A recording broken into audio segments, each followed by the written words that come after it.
beyond self-discovery, people needed to tap into significant information and access light that will cause them to live wholesome lives, peaceful lives that will help them to stay in control of their hearts and in control of their minds and in control of the environment, regardless of what they are seeing with their eyes, regardless of what the seeming circumstance is. People still needed to understand that they were in control. Okay, so that's where this was born out of. I say that we live in a mental health generation. We live in a generation where it's very easy to say, oh, I have anxiety disorder, oh, my mental health, oh no, my head, oh no, I'm losing my mind, oh no, I don't have clarity, and there's a lot going on, and it looks like the resilience level has gone down a notch. And this is why this course was put together, just to help people, give them the tools that life tools that is needed for them to live wholesome lives and live a balanced life and, achieve congruence and harmony and balance. Okay, so that's what this is about. And the first facilitator that we will be having today is Dr. Pero. Dr. Pero has been with us some time now. Dr. Pero Ajayi is a medical doctor. She's a medical doctor and a consultant with 6334 Group. 6334 Group is a management consulting firm that was birthed to constantly strive to assist private and public enterprises maximize their capacity to create value by harnessing their creativity whilst limiting wastage and increasing efficiency. Dr. Pero has vast experience across the public health and mental health space, both as a physician and as a client. And that's interesting, isn't it? She's passionate about inspiring individuals to live purpose-filled and joyful lives by mastering and living from their core. For the love of visionary leadership and structure, Pero often sits at learning tables to fuel this passion for people. For the past 8 years, Ade Pero has shared transformational and inspiring content on her blog, perrysthoughts.com, where she encourages individuals to continue to evolve into their best selves. Her last book, The Purple Book, reveals how she came to light after a season of depression. Adepero lives an extraordinary life and is well within our reach. Of course, she's well within our reach today, and it is such an honor to have her here with us, share about the topic, overcoming depression. Dr. Pero, please, can we hear you? All right, amazing. Thank you so much for this opportunity. Hello, everyone. Thank you so much. I would like to share my screen. Welcome, everyone. I'm so excited to be doing this afternoon. Thank you so much, MJ, for the opportunity to do this. It's one area I'm so passionate about, and I'm glad to share from my experience this afternoon. So we're talking about overcoming depression. We follow this outline while we engage in this conversation this afternoon.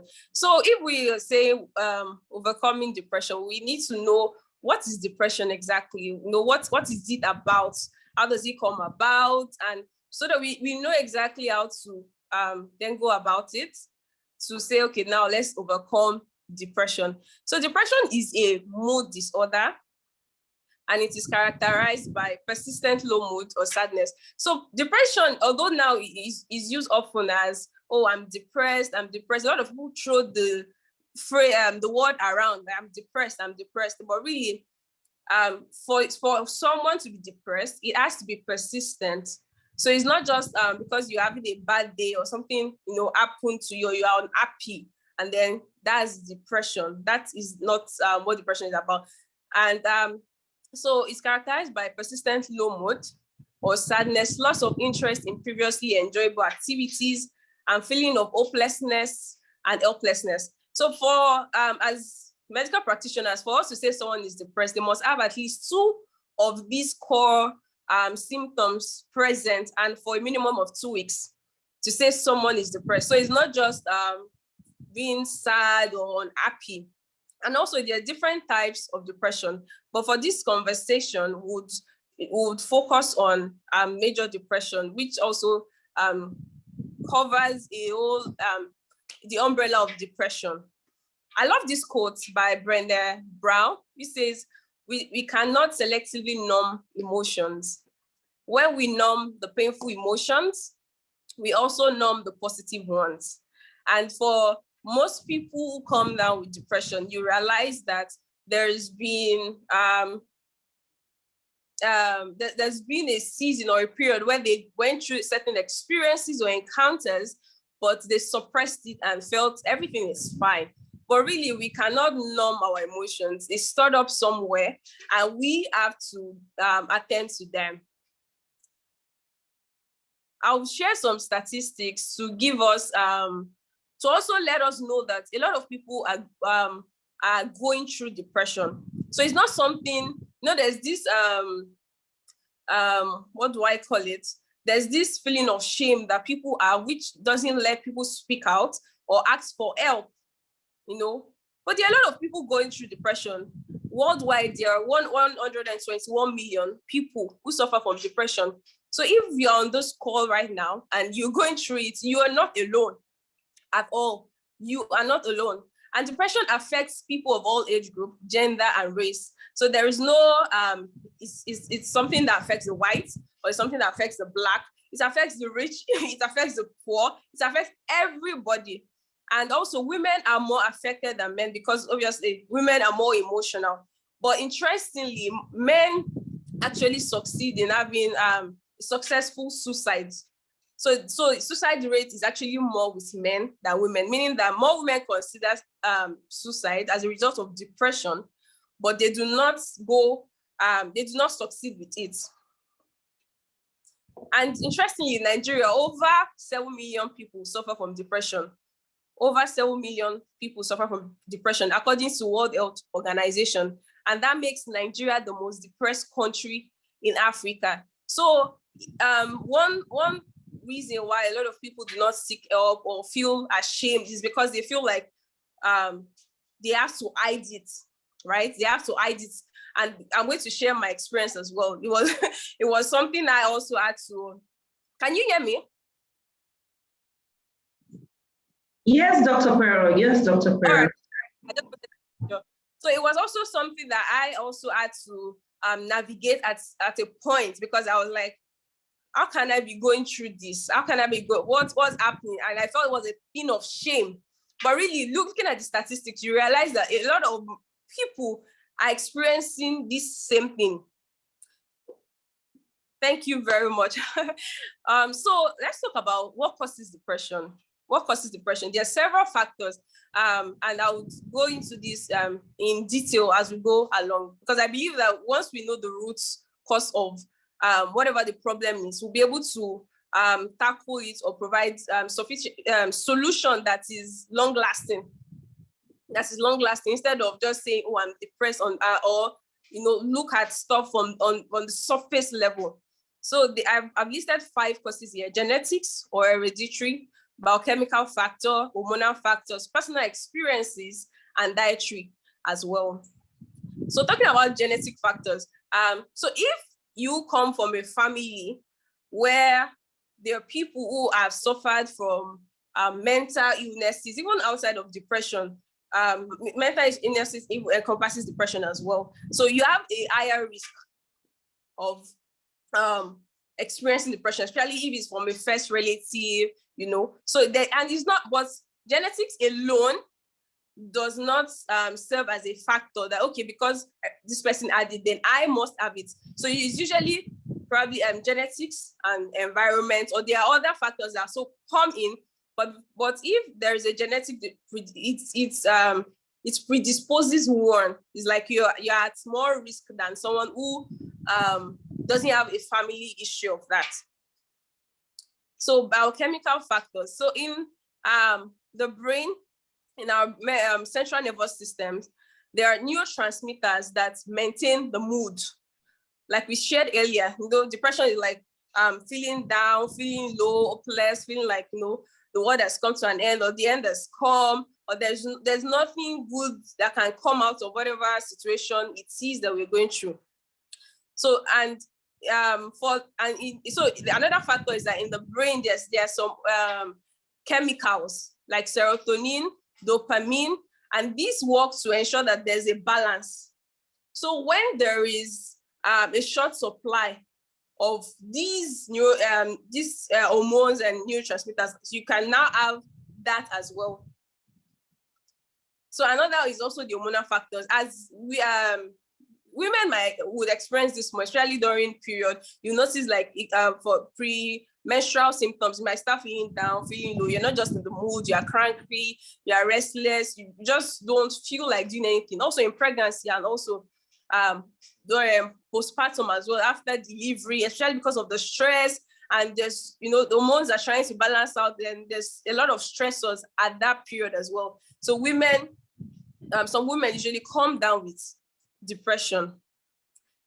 Another is personal experiences, and this one is, I'll say, is more prevalent, amongst us as well, especially when you go through traumatic experience, which in my own case was the situation. I lost my mom about 21 years ago. I was very, very young. So it was a traumatic experience that I didn't process for a very long time, which I suppressed. If earlier I said that the emotions, you cannot numb them. You have to process them. You have to process your emotion and go to the roots of whatever it is you are feeling at every point in time. For some people, it's abuse, sexual abuse, whatever, even verbal abuse, like that. Then stress as well. If you've gone through a season of intense stress as well, you could come down with depression. This unmet expectations, especially now that there's the pressure of social media, trying to feel like impress the Joneses, trying to get things, and maybe things are not just coming, or you're working so hard, but you feel like you're not enjoying, or you're not reaping as much as you invest. This can also lead to feeling depressed, but at the same time, okay, I think I'll come back. I don't want to get ahead of myself. I also said the poor mindset or self-image, how you see yourself. Yesterday I joined and MJ was talking about emotional mastery and self-discovery. How all these actually serve as rudimentaries or important and integral aspects of things that actually lead to depression. Then social pressure, I said this earlier, trying to be like other people or trying to get things, and all toxic relationship as well.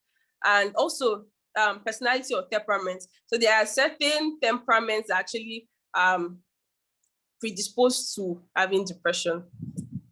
Then also it has been shown, according to Harvard Medical School, it has been shown that what we eat, what we consume as well, contributes to depression. And you know that nowadays we eat a lot of junks, and it has been shown that eating a lot of junks, fatty foods, sweets, refined grains, sugar, all these things contribute to depression. So it's actually not surprising that now we're having more incidences of depression.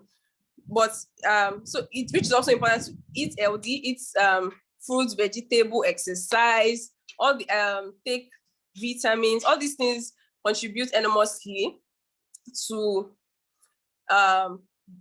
ensuring that, okay, we don't come down with depression. So the depression affects the brain. So apart from just feeling down, feeling gloomy, while that is happening, a lot of things are happening in the brain as well. And it's been shown that depression, going through prolonged season of depression, actually shrinks the brain. Interesting. It shrinks the brain. And it affects 5 major aspects of the brain: the hippocampus, the thalamus, the amygdala, the frontal lobe, the prefrontal cortex. I don't want to, just to summarize, majorly with these aspects of the brain, because these aspects of the brain, they do different things. But majorly, you're right, depression, when it affects this part of the brain, most of them are responsible for memory, making decisions, consciousness, regulating sleep. And you realize that during depression, you sleep less. Most people who are depressed actually sleep less, or they have insomnia, they find it difficult to sleep. So, or they even sleep a whole lot. So the thalamus is responsible for regulating sleep. So obviously means that there's a problem that is going on. And they tend to forget things as well. Then problem solving, planning, memory, making decisions, and cognitive skills, those things are affected grossly. So if perhaps you are not depressed, or there's someone around you, because depression, for a lot of people who go ahead to actually succeed in in committing suicide, they're usually around people, but these people do not even notice, or they don't tell that, oh, something is wrong with this person. So these symptoms, even if you are on this call right now, just I want all of us to actually pay attention to these symptoms I'm going to list, because it's actually a lifesaver if we can identify it, because I believe that this is one of the it is just so important to be able to identify it. You can literally, I've had an experience of living with someone, and I was just so sensitive enough to realize this is off. And then on speaking with the person, I realized this person is depressed. And then we got talking, and the person had weeping spells, and so then from there the person got help. So it is very important, even if it's not for you, you might actually save someone else's life just by knowing or looking out for these symptoms, friends, relative, whoever it is, just to ensure that they don't achieve the aim of completing suicide. So persistent sadness, anxiety, or feeling empty. So usually, I think here I would share my experience here. So I can't remember, I think it was 2016. I'd actually been depressed for a long time, but I didn't realize it was depression. That was what was happening with me. So at this time, I was my 4th year in med school. I can't remember the year exactly. I remember I was my 4th year in med school. And that day, I felt like my head was about to burst. Literally, my head was so heavy, and it felt like it was getting bigger. And I knew I needed to get help immediately. So I reached out to one of my friends, and I spoke to him that I think I want to see a psychiatrist. Does it because I felt I was going crazy. So I was asking my friend, do you think I'm going crazy? Do you think I'm all right? Because I could not even share with any of my colleagues, because I felt, it was a thing of shame. I didn't want to go to the emergency as well. I felt that everybody will see me and they will know me, which was why I highlighted the statistics that there are a lot of people going through it, and there's no reason to feel shame or to feel bad when you actually seek help. But that's the best thing to do, and that's the right thing to do. So my friend said, go ahead and get help if you're feeling this way, because I'd never felt that intense emotions before. So guess what I did? I walked to the psychiatry ward, straight to psychiatry, because I knew I needed help immediately. I felt if I didn't get help, I was just going to do something very irrational or something very, very bad. So I walked into the psychiatry ward, and I met the nurse, and she said to me, you have to go to the clinic, go to their clinic on Thursday. I think that it was a Tuesday. And I'm like, I can't wait. So I think when she saw, or she recognized my disposition, she just asked me to wait. And then she said, okay, apparently there was a doctor on the ward. And I should wait. She was going to speak to the doctor to attend to me and all. And then I spoke to this doctor, and I had weeping spells. I cried. And do you know why it was this bad that day. I cried a lot. I cried so much. She hugged me. The doctor hugged me. After a while, she left me because I could not stop crying.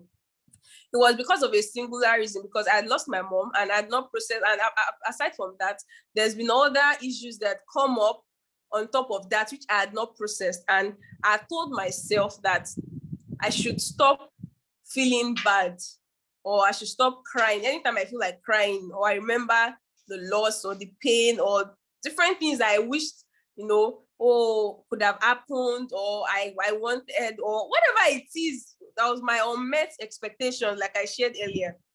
I told myself it was enough and I should suck it up. I'm not the only one going through stuff in life. I just gave myself those reasons. Unknown to me, I was actually suppressing them.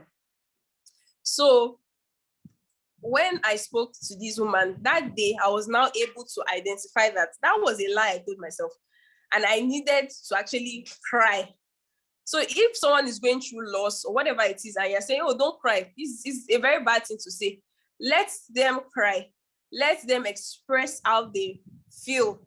Let them say it out. Another thing that helps a lot is journaling, especially when you're going through loss or you are having experiences that are not palatable. Journaling helps. It's kind of like as a washing experience on your heart, because it's one tool that helped me a lot. Journaling helps to express and just excavate, go deep down into, why am I feeling this way? What exactly is going on? Why do I feel like this? To be able to identify, because once you identify it, I believe that 80% of whatever it is, the challenge is actually solved. Once you can identify why you're feeling how you're feeling, especially if the cause of the depression is based on experiences you're going through. If a particular experience or something, an event, trauma, an event is the cause, like I said earlier, that there are different causes of depression. But if the cause is an experience, asking yourself, okay, understanding how you're feeling, journaling helps you open it up, and then it brings light into the situation. So feeling of hopelessness or pessimism, going back to the symptoms, feeling of hopelessness or pessimism, just feeling like there's no point, why are we living? What's the point of life? I've tried enough. There's just no hope. There's no point. This is the end. Feeling of guilt, worthlessness, thoughts like, oh, I'm not good enough. I'm not good enough. I'm taking space in the world. Thoughts like that are pointers to depression. You're feeling irritable, restless, loss of being, especially someone who enjoys, maybe person used to cook, enjoys cooking before, baking, or maybe they were just so very active on YouTube, or they were into fashion or stuff like that. And all of a sudden, they're just not interested in things like that. It is a very strong pointer to show that something is wrong here. Also, fatigue and low energy. People who are depressed usually feel down always. And in this situation, it's not that they are lazy. It's not, this low energy is not laziness, like, oh, this person does not want to do anything. This person is just lazy. Because it's easy for people who have not experienced depression to judge or say, oh, what is this person doing with their life? They're just, well, it's because there's that persistent low energy. There's no energy to achieve goals. There's just no energy. Also, difficulty in concentrating, remembering goals, or making decisions. And like I said, the brain for that being affected. The part of the brain that are responsible for that are actually affected during depression. So you can see that there's difficulty concentrating, remembering detail, making decisions. Then overeating or loss of appetite. There are people that, because they're sad, they just eat a lot, buy ice cream, eat. And for some people, they just don't eat. And you see that there's a loss of appetite. Then thoughts of suicide as well, because depression is like a dark hole. And once the process starts, it's like a slide downward into a very dark hole. And if that process is not stopped, it keeps getting worse and worse till thoughts of suicide now comes and like, let's just end this. Let's end it. Let's end this pain. But really, suicide or ending one's life is not, that's not actually what you want to end or the person wants to end. It is the thoughts that the individual wants to end. But because they feel like the thoughts have actually overpowered them, they feel like the solution is to end themselves so that the thoughts can then stop. And these thoughts are actually very strong. They are very strong and they can be binding and overwhelming, because someone who is depressed is not thinking, how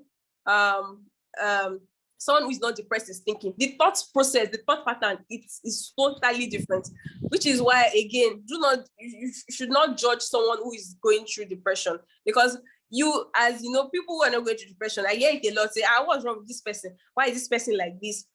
And you can think through the process, like, even if this is wrong, you can do this, but someone who is going through depression is not thinking that way. Like I said, thoughts of suicide, they are binding, they are strong, and they can actually overpower the individual. Also, aches or pain that does not ease with treatments. So there's some people call psychosomatic symptoms. People with depression have symptoms like that. They just have some symptoms all over their body that does not actually tie to a particular disease or anything like a disease that you can actually name, but it's because these emotions or these central nervous system breakdown things going on. That's why it now begins to manifest in the body as well. So overcoming depression, I'll share my experience a lot here, but I'll use this as highlights. So for me, after I had that long experience with the doctor, she wrote me a note, a referral. So I went to, she referred me for psychotherapy. So I went for therapy. So people also think that, depression is only spiritual. It's not. And what psychotherapy, so there are different types of psychotherapy, and it depends on what the causative factor is. If it is just based on the person, there's individual psychotherapy.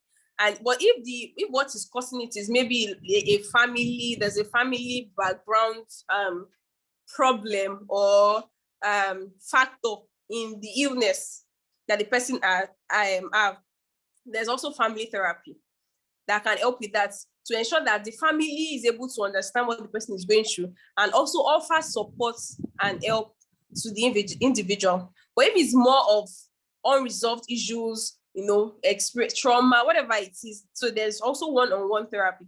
And I really advise as well that if there's anyone going through depression, to seek help. And it's not monotonous that, it's only this or only this. There's no problem, there's no shame, there's no stigma in seeking help, especially when it comes to depression. And psychotherapy is totally helpful because it helps to excavate. It goes to the roots. You're going to be asked a lot of questions. It goes to the roots of the problem to know why is this. In fact, they ask questions as they ask everything, personal history, every single thing you've ever been through. Questions are being asked to understand you and help you come out of that hole. Because really, you need help to come out. Most of the time, you need help to come out. You need support. You need people. You need, friends. You need family to hold you and help you come out of it. So psychotherapy is very, very, very, very important in overcoming depression. Also, lifestyle changes. Journaling helps a lot. Journaling helps me, and it still continues to help me even today. It's a part of my lifestyle now. I journal a lot. I write my thoughts out. I write out things, and it helps me um, to I do a lot of retrospective thinking. I think that's the right word, retrospective thinking, to really think, take time out to meditate, ask myself questions, and if there's any stray emotion I feel, any stray thoughts, anything that is off, I have meetings with myself, I have conversations with myself, because also we need to realize that as individuals, we have to live from our core, our inner being, our inner compass. And our the inner compass, like the name is inner, it's inside of you. Because you as individuals, we are supposed to live from our core, which is our inside. Our inside. And then we live inside out, not outside in, not what we get on social media, not what this person says, not what that person says. But we should live from our inside out. And MJ was also talking about purpose. I also believe living a life of purpose gives life meaning, basically. And for me, that's also something that's something that's kept me, focused as well. Living a life of purpose, doing what I know that God has called me to do, keeps me busy, and there's no reason to compare myself with anybody. And really, if we live life like that, we realize that our own garden gets even greener than any other person's garden, and we are living very happy lives, comfortable and assured in whose we are, knowing that God is God is in charge, and we have to also surrender to Him, because which is also something I learned, that we cannot plan our lives. We do not have the ability to plan our own lives. Even vision is God-given. So purpose is also God-given. But if most of the time when we get into trouble is when we try to craft our own life or plan our life in certain ways and say, this is exactly how this must go.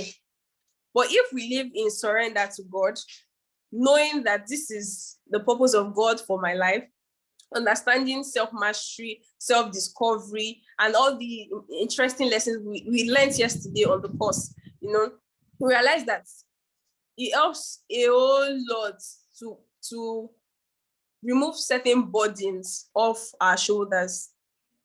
It helps to remove a lot of burden off our shoulders and to just be free, because it's what happened to me. I realized that for me also, apart from that experience, I had another episode in 2018, because a lot of traumatic life events were happening at the same time. So I came down. But from that experience, since 2018, I've not had another experience with depression. But one of the major lessons I learned, which has helped me till today, is the fact that we cannot plan our own lives ourselves. It is not possible. We do not have that ability. So living a life of surrender, a life of yieldedness, and knowing that God has planned it all. God has figured it out before we even got here. Helps to take that burden away from us, and we get to know that our assignment is to fulfill what He has designed for our life. It makes it easier.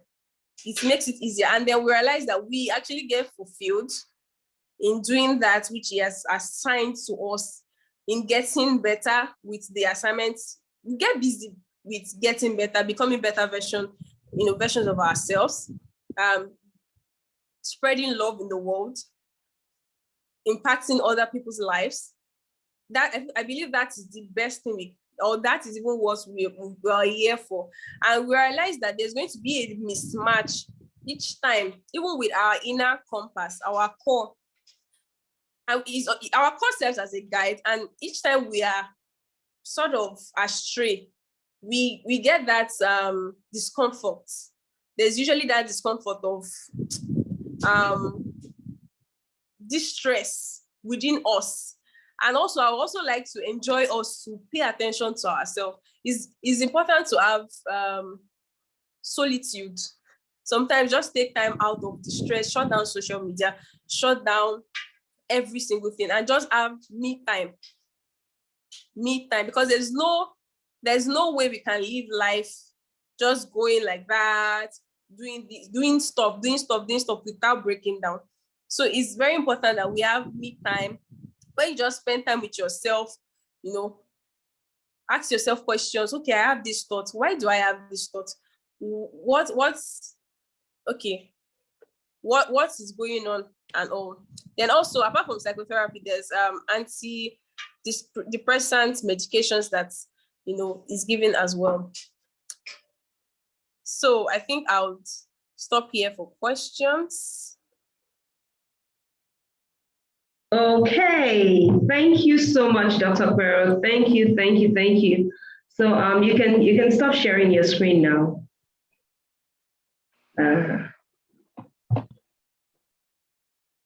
Yes, I said to us yesterday, for those who are not here, I said this is something is very free. It's my own therapeutic tool. This is what I do for people. I say to them, and it works all the time. That's the whipping spell that Dr. Quero experienced. Go and sit at home with yourself, if you cannot see a therapist, and take yourself back to the events of your past. Tell yourself the story of your own life. Exactly. My name is Mary Jane. I was born into the family of the Okezes. I'm the third child of my family. So happened when I was 2 years old, when I was 5 years old, I attended school, and I loved English and I hated math because my math teacher did this, and this affected me here and here. Oh, it sure did. And listen, many things will come into your mind, things that you never really thought about. You will remember. So good. You will remember. So, the reason why you like what you like now, the reason why you would make a certain choice now. Yes. When this to this, you can really everything from your past experience, and if there are negative ones, you'll be able to realize that, oh, it was actually why, and you realize you've even made certain wrong decisions already along the way without knowing. Yes. So it's very important. Yes. Connect the dots from your past to your present, so that you can understand why you behave the way you behave, and so that you can move on to a bright, beautiful, and a glorious future. That's what I'm saying. Then, Dr. Quero, I just want to ask you something. For those people who are depressed, because I've been telling you about my stint with neuroscience, everything, and all the doctors and all the researches that I've been doing. And these antidepressants that are given to people, how good is this? Because what I see from people that I have spoken to, people who have been placed on antidepressants in the past, and from what I have read and heard from doctors, just my research, antidepressants just numb the brain and helps to maybe facilitate the release of maybe happy or pleasure hormones. Just depends on the problem with the patient. But basically just flatline, not necessarily flatlining, like dead, but it just numb, it never really takes away the problems. So you also said antidepressants here. So my question is, that's my question. So usually, for me, in my own situation, I didn't use antidepressants. So usually it starts with psychotherapy. When someone has depression, it depends on, there's severe depression, there's the major, there's minor. So it depends on the scale that the person is. So usually they don't start with medications. Usually they start with therapy. And also it depends on this at the particular stage that the person presented, right? And apart from that, even while the person is on drugs, there's also therapy going on. And another thing about depression, which is why it is important to seek help early, is the fact that it's not like malaria that you prescribe drug and you say in 3 days medication is done, right? So it's the brain. It encompasses a lot of things. So it takes a long time. It takes a long time. It's a lot of supportive, measures in place as well to ensure that okay, this works, right? So it's not a once person takes drug, everything just goes off. When you come to mental illness, it takes time. It takes a lot of the person also needs a lot of support as well. So that is not, it's not that it doesn't work. It's not that I've seen people who have been depressed, who went through the long haul, and also because it takes a long time as well. Most people default, right? So there's also that challenge when it comes to mental illnesses, because it's a journey, right? It's a journey, right? So those are the challenges. Okay, so what I'm gathering is depends on the level of illness. There's clinical depression, right? Okay, great. So being paid right now is like our case study, because she just typed in the chat saying, I've used antidepressants for a long time and it did not work. So and then I asked her, were you sharing with anybody? Were you doing therapy? And she just responded saying no. So what I've gathered from here exactly is that medication on its own is not, yes, it is a suppressant just to balance out, or just to keep you stable, basically. It's not addressing the root cause of the problem. What addresses the root cause of the problem would be a therapist. Exactly. Like I shared, I shared, you have to know the source so that you're not just surface level dealing with issues. Because if you deal with stuff on surface level and you leave the source of the problem, it will still continue. Yes. And then so it's just a cycle that keeps going around. Yes.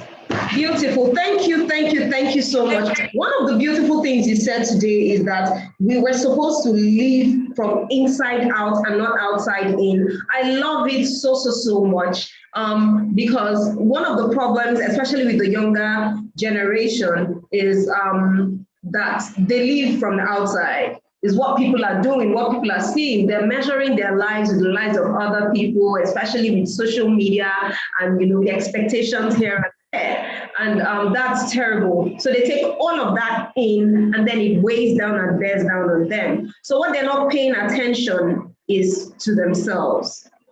Let us pay attention to ourselves. We live from the inside out. And when you said that, it was just this beautiful quote from my bestseller book, that I'd like to quote from, that says that, it is not what enters into a man's heart that actually defiles him. It is what has already been stored up on the inside of that person, what comes out of that person.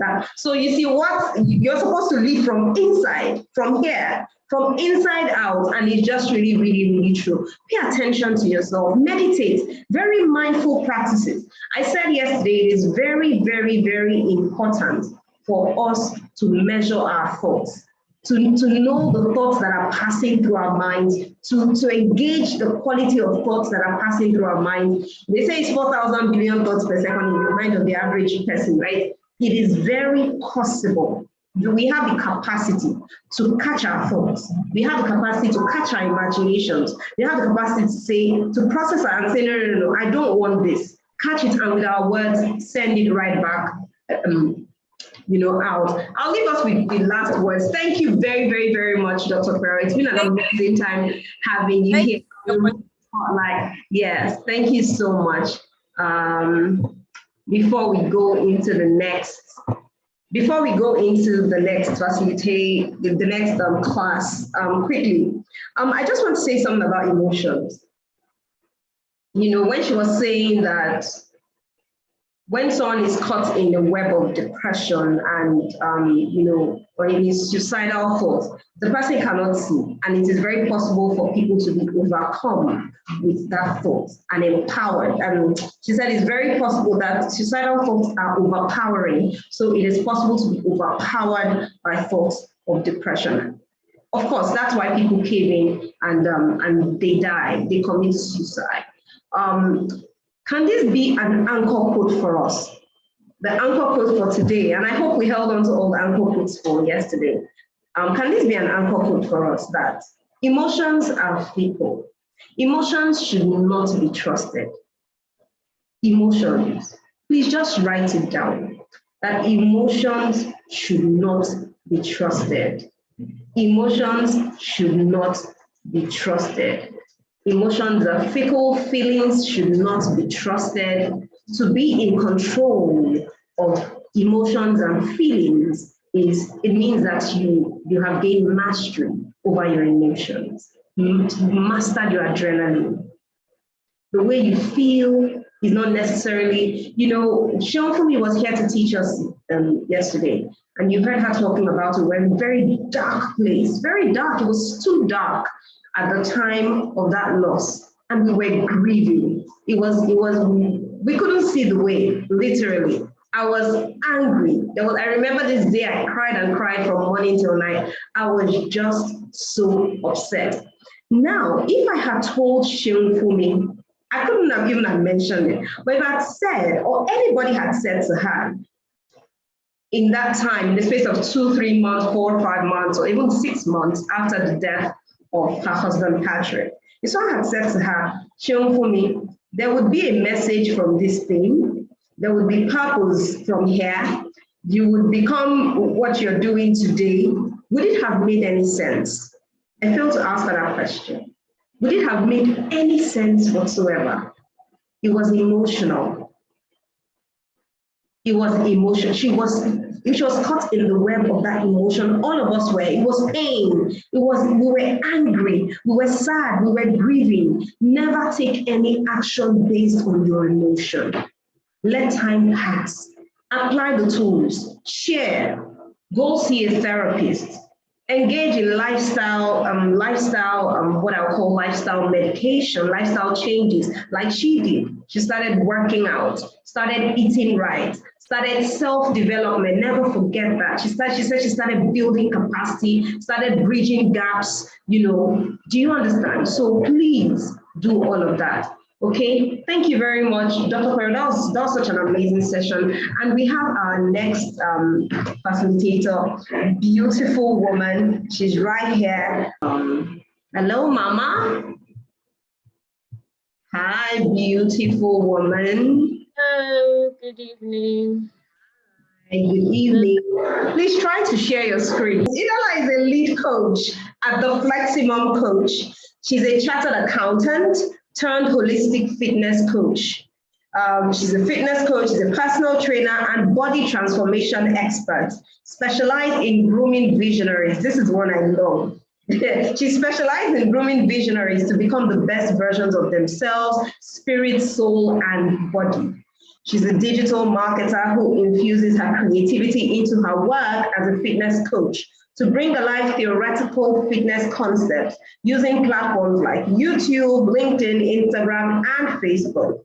Idala, she's a mom to 4 boys. Would you believe that? Yes, she has a twin. She didn't send it to me, but I'll add it. She's the convener of the largest faith-based fitness event, Fit Fire Fiesta, where your spirit is edified with amazing music while having so much fun. Idala is the lead mentor at the Fleximum community, a free and safe haven for moms to learn, unlearn, and relearn habits to equip them spirit, soul, and body. I love it. Her NGO Kick Out Eclampsia initiative was birthed from her personal eclampsia experience. She is an author and creator of Fit Fam Made Easy.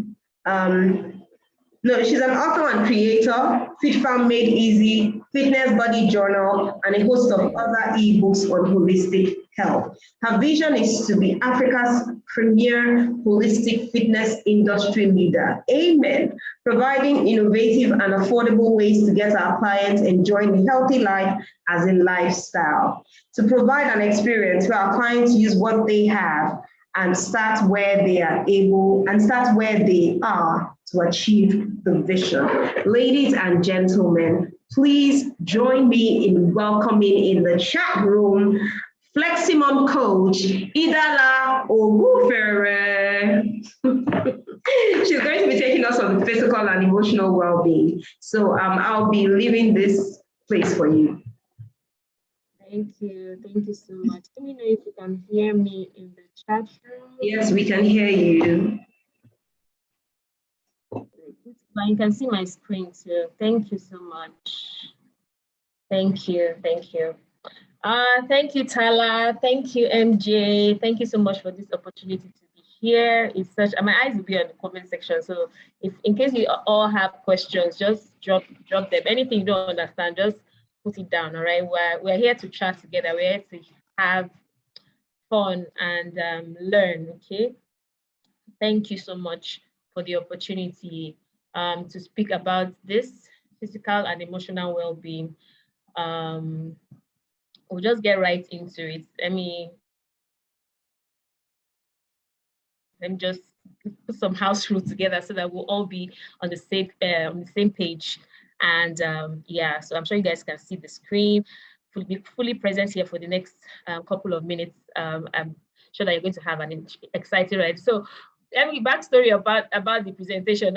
Funny enough, when MJ told me that I was going to present, I was just like, I was almost getting anxious, but then I realized that, oh, I'm a digital marketer and I can fix this thing. I have some hacks here and there, and then boom, we're creating this presentation slide. So this is to say that might I say you are proud? Might I just say at this point that I'm a proud person? Because I remember you said presentation and then you're doing all of this. Please let me do it.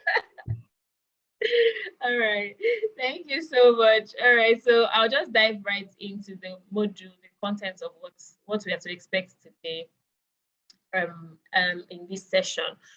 We have a goal that I want everybody to have at the back of their mind.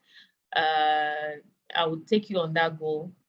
The goal is basically to take you from the state where you are unaware to being aware of what exactly your physical health and your emotional well-being is all about. Okay, so just stick with me and we'll go. So I wanted to share Adele's story, but somehow it's kind of similar to mine. I would like to say, I hear a lot of people tell us that we should always share stories because that sticks better in the minds of the listeners. So I'll just go ahead and share my story and kind of relate it to Adele here.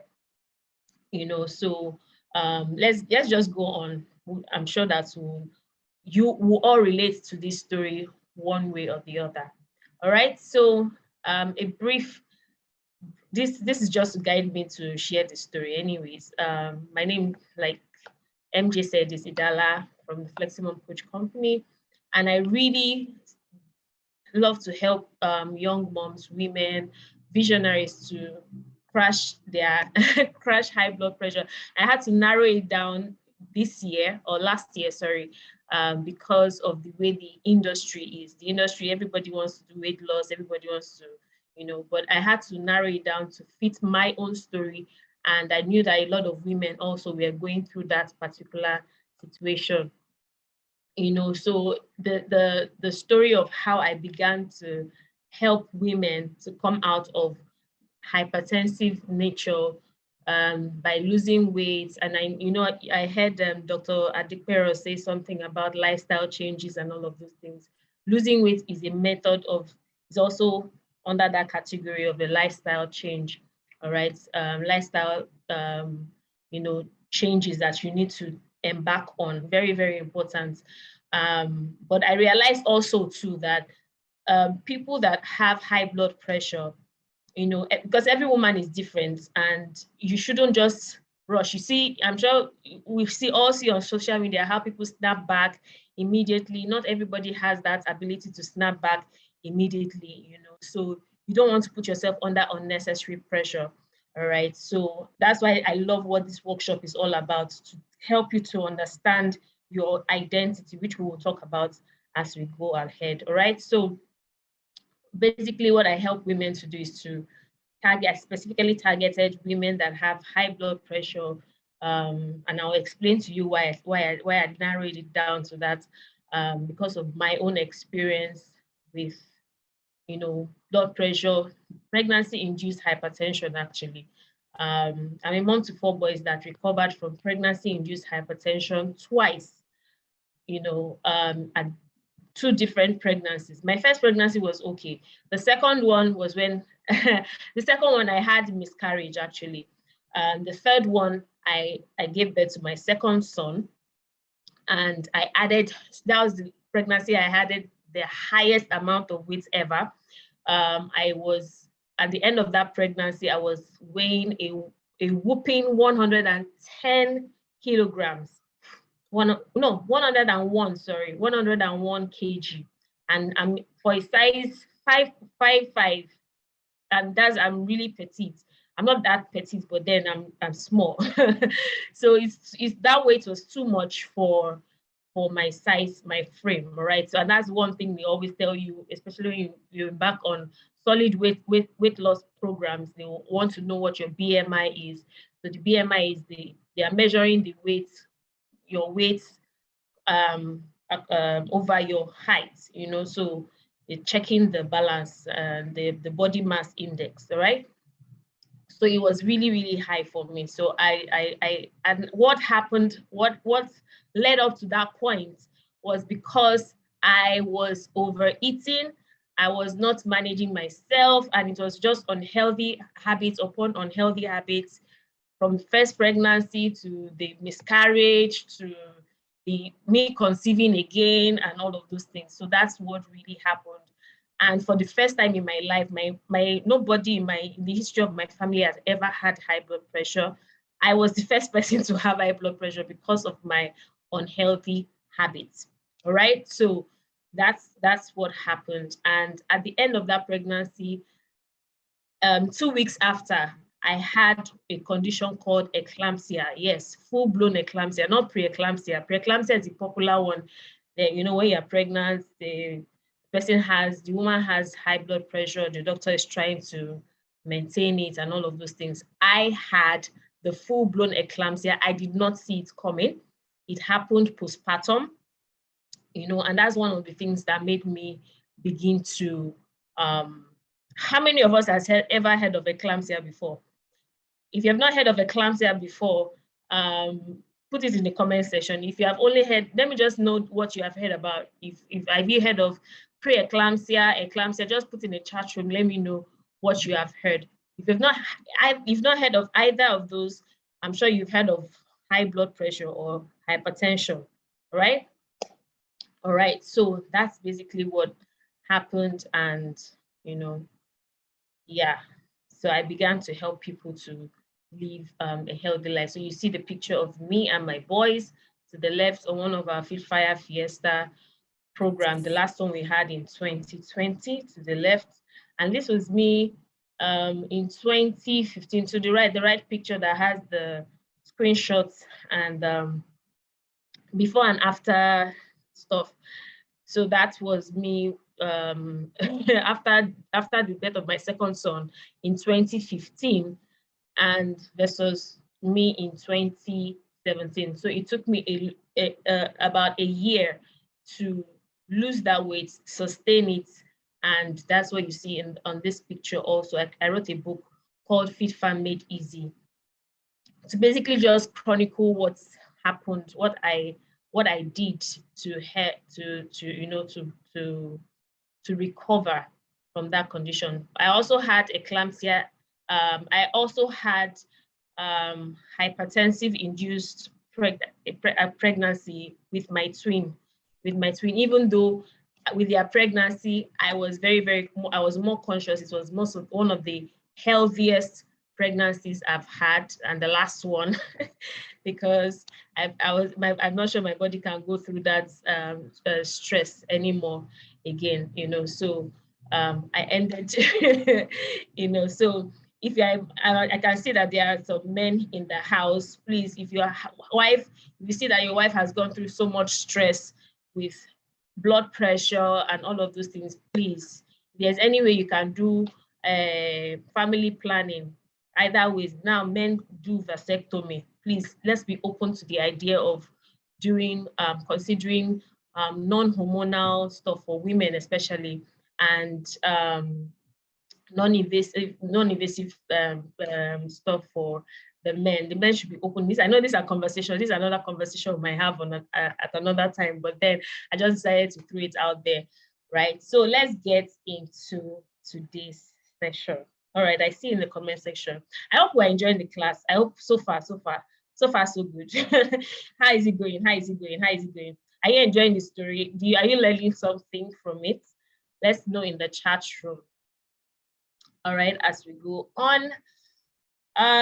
Yeah, so who are you? We're talking about physical health and emotional well-being. And so far, the facilitators have been doing an amazing work explaining what emotions are, what we need to know. I'm here just basically to remind us of most of the things that they've been talking about. And I overheard Dr. Pero today talking about how that you need to work on you, your core. Who are you? What exactly? And with what Coach MD has done, you know, giving you that assignment of going back to write, like ask yourself, what exactly, that exercise is very, very, very, very important. So it will help you to identify what exactly who you are. You know, it's from the digging of the treasures of the past, even though with the whole, even though they are past, there are things that you want to keep in the past. You don't want to remember some memories. There are still diamonds in the rough that you need to learn about yourself as you dig in, all right? So it is important to know who you are, because your personal well-being is particularly important, is an important dimension which we define as how satisfied we are with our lives, right? How satisfied we are with our lives, our sense that what we do in life is worthwhile, the core of who we are and what we feel we were created in this life for, right? Like popular, I'm a woman of faith. In case you didn't know, I should have put that in my bio. I'm a holistic fitness coach, right? I engage your mind, your spirit, and your body together to achieve wholeness. We are not just all about weight loss. It's not just all about, oh, let us lose weight, let us lose weight. No, it's about taking off the weight in your mind, taking off the weight in your spirit, taking off the weight in your body. Most times, if you take off the weight in your mind and in your spirit, the one on your body will literally fall off. Like it's that powerful. That's how powerful it is. So most times people are always like, oh, I want to lose it, and I'm just like, you need to do a lot of work. There's still so much to be done, because like I said, I'm a woman of faith. I believe so much in scripture, so I'm going to be making reference to that great book, the Bible. 3 John 2 says, "Beloved, I wish above all things that you prosper and be in health, even as your soul prospers." So what exactly do you intentionally wish for yourself? Can we just ask? Can we put that in the comment section? What do you intentionally wish for? So what do you wish above all things? That you are in health,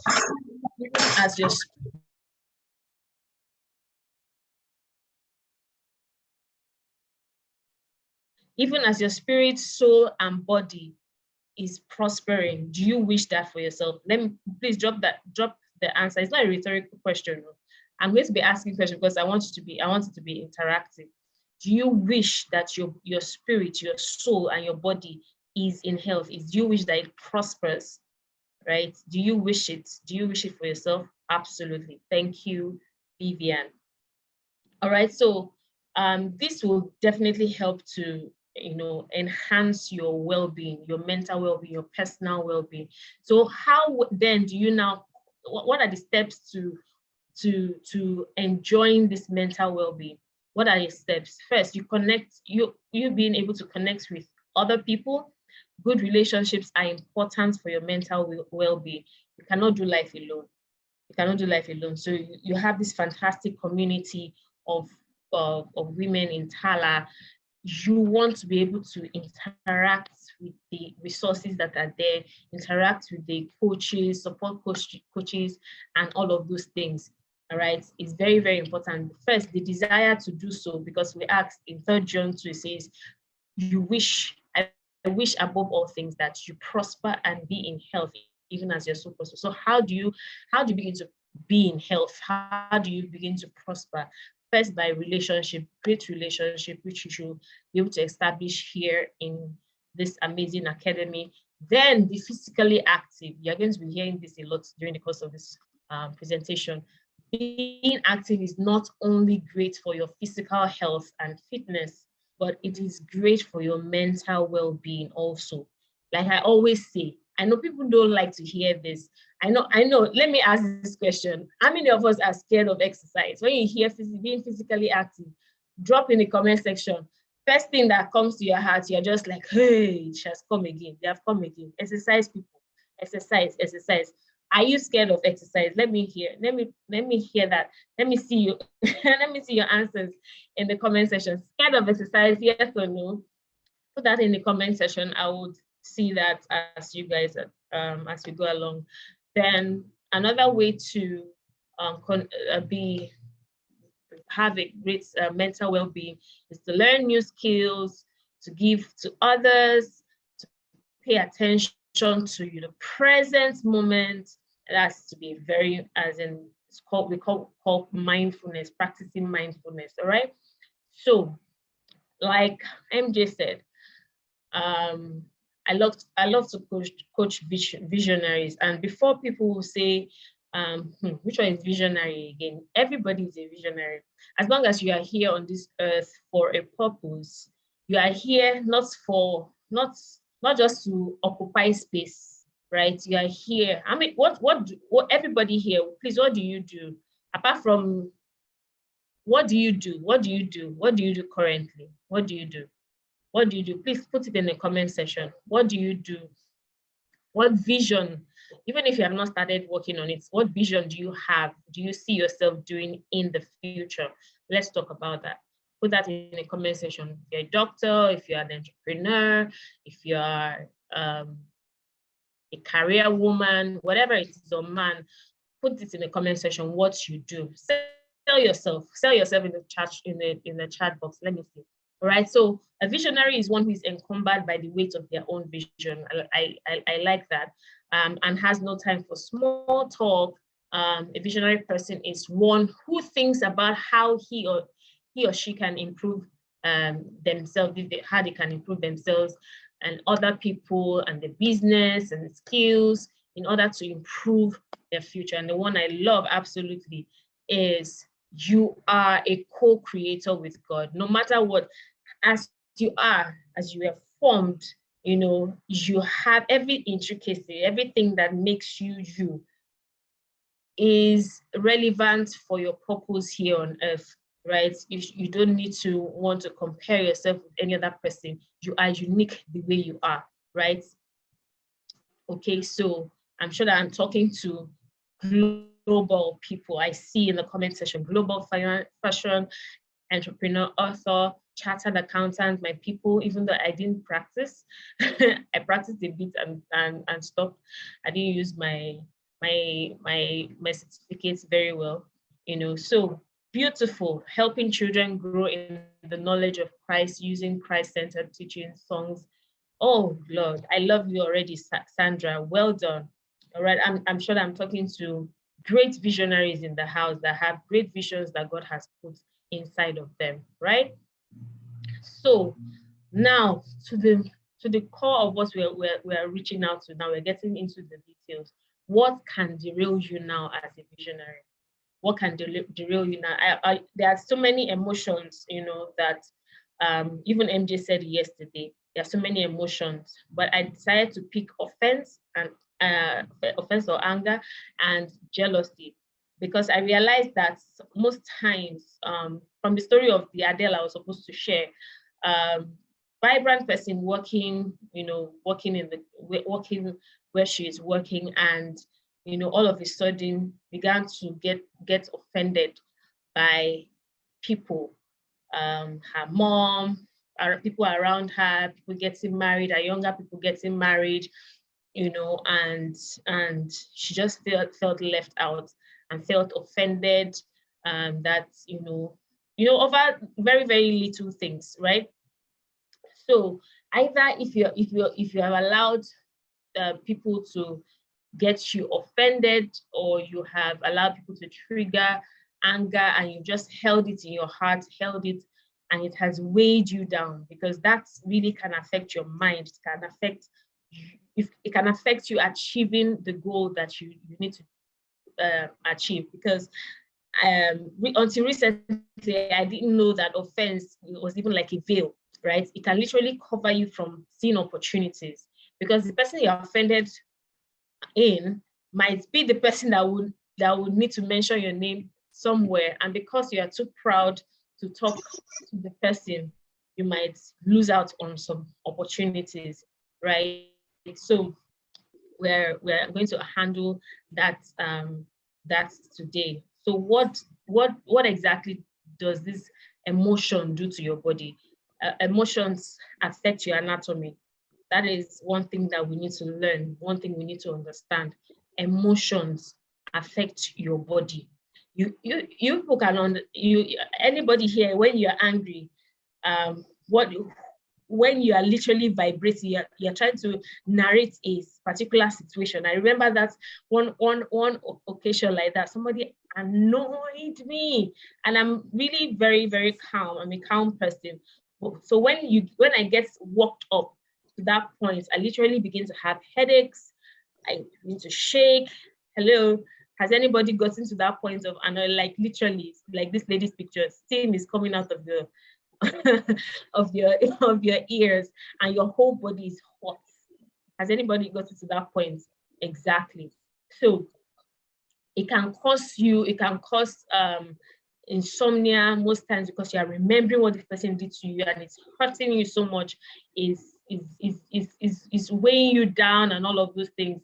Most times you could even go down into as bad as skin problems. Because I remember one of our facilitators also said something yesterday. She didn't know how hot she was by what her mom did, and she began to have skin breakouts and all of those things. That's to show you how powerful your emotions can be, and how you need to control. And Dr. Adequero said today again what you can do to help you calm yourself down. It's a learned habit. The same way you learn to react. And I still remember Coach MJ saying this yesterday also. The same way you can remember to react, or you choose to react to what somebody did to you, is the same way you can choose to narrate, calm yourself down. Probably just pen it down, which I always advise people to do. You don't have to vocalize what you're saying. You can just carry a pen, and in the book, you should always have a journal with you, so that you can write down your thoughts. It helps. I'm going to be sharing later, if we have time, an article that I just saw on the statistics about what journaling can do for you. It can literally help you to relieve tension. Very, very important. So I'm trying to jump a lot of things together, but I'm sure that you're all getting it, all right? So it's very important that you know that your getting angry is not, you need to learn to control yourself, control your anger, right? If you are a warrior, anger can make it even worse by strengthening the generalized symptoms of anxiety disorder. So you want to really just be calming down. Mommy, be calming down. Let's all calm down. You know, it might not be that easy, but I've just shown you one of the things, practical things you can do when you're angry. Always write it out instead of, you know, trying to respond with the emotion that is coming at you, right? So there's a scripture there. I'm sure I'll give the slides to MJ and the crew so that you guys can have the references that I've put together for you. All right, so we've talked about being angry and also being jealous, right?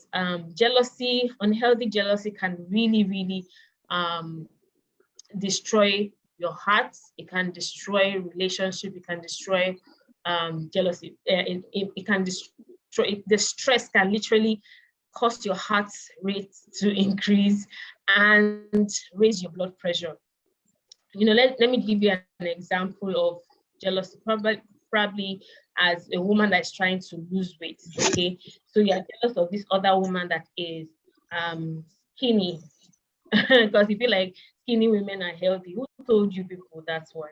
I don't even know who gave everybody that skinny women are more are healthier. You can be skinny and you still have lined up in your, it's called visceral part that is lined up on in your organs, you know, and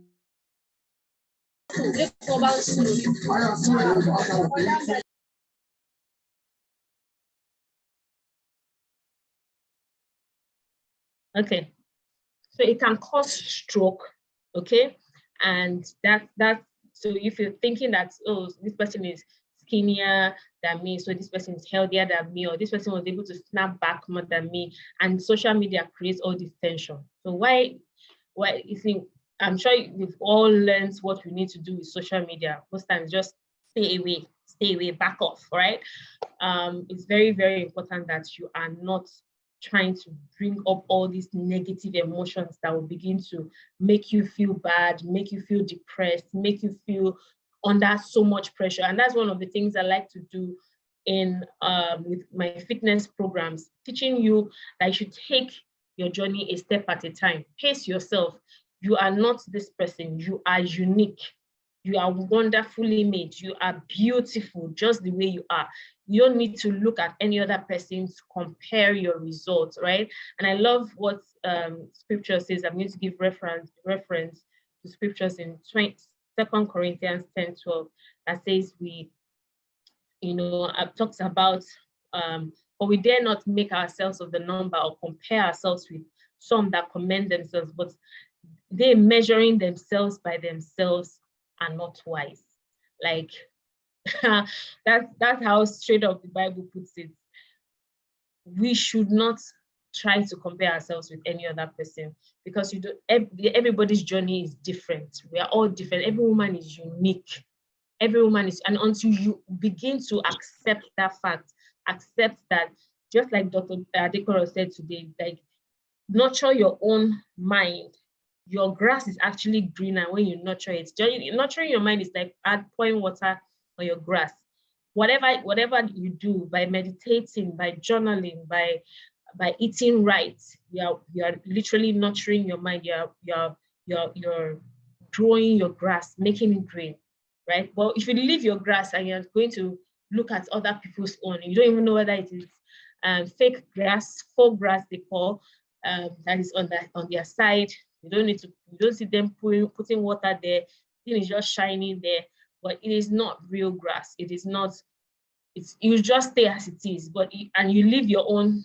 You don't water it, and if you don't water your own real grass, it begins to wither, right? So we don't want to do that.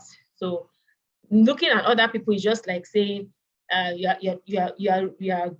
stirring up negative emotions, which might lead to poor appetite, right?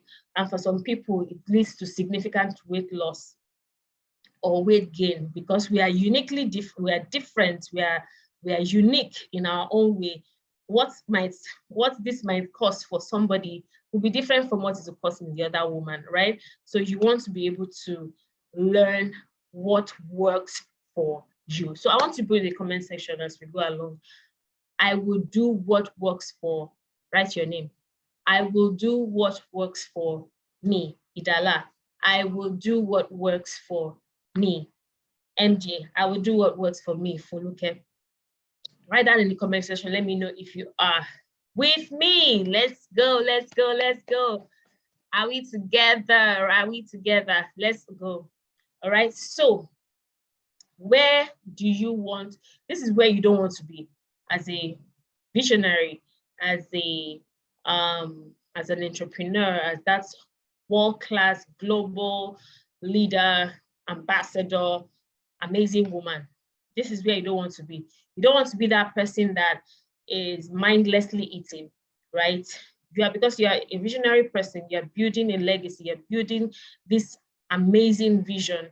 So you don't want to be caught, you don't want to be at the mercy of your emotions that will cause you to be mindlessly eating, having frequent visits to the clinic, thus missing out on major deals, strong to the world, but you're dying inside.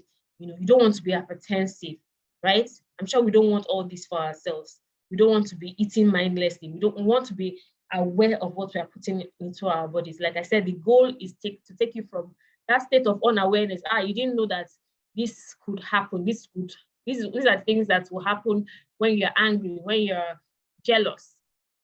This is what is happening. And you don't want to, because of that, be eating anyhow, always eating pizza, eating ice cream like every blessed day. Some people say they are doing cheat meal, but cheat meal takes the whole week and they still cheat again on the weekend. So who are we deceiving? That's mindless eating, because you are not in control of what is going into your body. And like scripture says, your body is not yours, it's the temple of the Holy Spirit. It's a temple of God. God literally dwells in your body, right? So you want to be able to take ownership, be a great steward of this body. At least begin to eat 80 to 90% healthier foods, which we will learn as we go on. This is where you should be. I'm going to go on with the practical things now. This is where you need to be. You need to be in the focused thinking zone. You need to be thinking, oh, this is how productive is my day going to be like? What am I going to do to bring in this multi-billion-dollar deals for my empire, my vision? What am I going to do? What do I need to do? Do we need? No, I'm also added that slide that's world-class visionaries like Oprah. How many of us have heard? I'm sure we've all heard of Oprah. You've heard of people like Tony Robinson and all those things. They practice. They have what do you call these things now? They have routines that they carry out to help them stay focused, right? To help them stay energized. These people know the value of exercising, meditation, thinking, being one with their bodies, being one with themselves. They don't just do things mindlessly. And so people see the results that they carry out or they bring. So you want to be in a heart healthy area. You want your heart to be healthy. You want to at least try and exercise. Like I heard that a lot of people said they love exercise, and I love to hear that. That means I'm in good company. You guys love good things, right? Discard frizzy drinks as much as possible. And this thing, we're not saying that you can't have them once in a while, maybe on maybe at an occasion and all of these things. Once or twice in a month is fine, but once it's becoming recurrent, like it's every day. Sometimes I hear that people say they can't eat without having fizzy drinks. They can't do this without. That's where the problem is. That now is becoming an addiction that needs to be sorted out, okay? So if you're in that category, please write it out. Write it in a journal. Know that these are the things that you need to begin to recover from, all right? Or seek professional help, or you reach out to me, we'll be happy to help you. So happiness, everything is still intertwined with exercising. Exercise does great things for your brain. It releases endorphins. And after bouts of intense movements, for people that are scared to call it exercise, you begin to stay productive, you'll keep your brain alive and you're active and you're yielding more results. A recent study actually has been found to that people who exercise report 43.2% less days of poor mental health than those who don't exercise. So if you're here and you're scared of, you're a beginner or you're trying to return to workouts after a long hiatus, what you need to do is just 10 to 15 minutes consistency 4 times a week. You see my picture from when I was how I was in 2015 to how I became in 2017. Like I said, I had I had a condition called eclampsia, and it broke down my body into pieces. I felt like my body shattered because I convulsed 2 weeks after I went to the listener. I had high blood pressure. I wrote the story in my book, Fit Farm Made Easy. You can ask for the link to get your copy. And I shared a lot of, I shared some recipes that you can use and some routines that you can follow me also. I'll put my, we'll get to the end and I'll talk to you about my, where you can reach me on, right? So all you need to do is just 10 to 15 minutes consistently working out 4 times a week, right? We even have a program that even helps you to make fitness your lifestyle, right? You should see it as a lifestyle. And if you have not gotten to that point where it's a lifestyle for you to walk at least 3 to 4 times in a week of like 10 to 15 minutes intense, like working out, then you need to make it a habit. You need to create that habit. If you have to work out in the morning or work out in the night or work out in the afternoon, depending on how your schedule is, but you need to infuse. Don't say you're too busy. Like I said, you're not busier than Oprah. You are not busier than the busiest person in the world, people that run multinationals, right? And they still make out time to work out, to cater to their health, because this is the body. I love when Apostle Joshua Selman said this.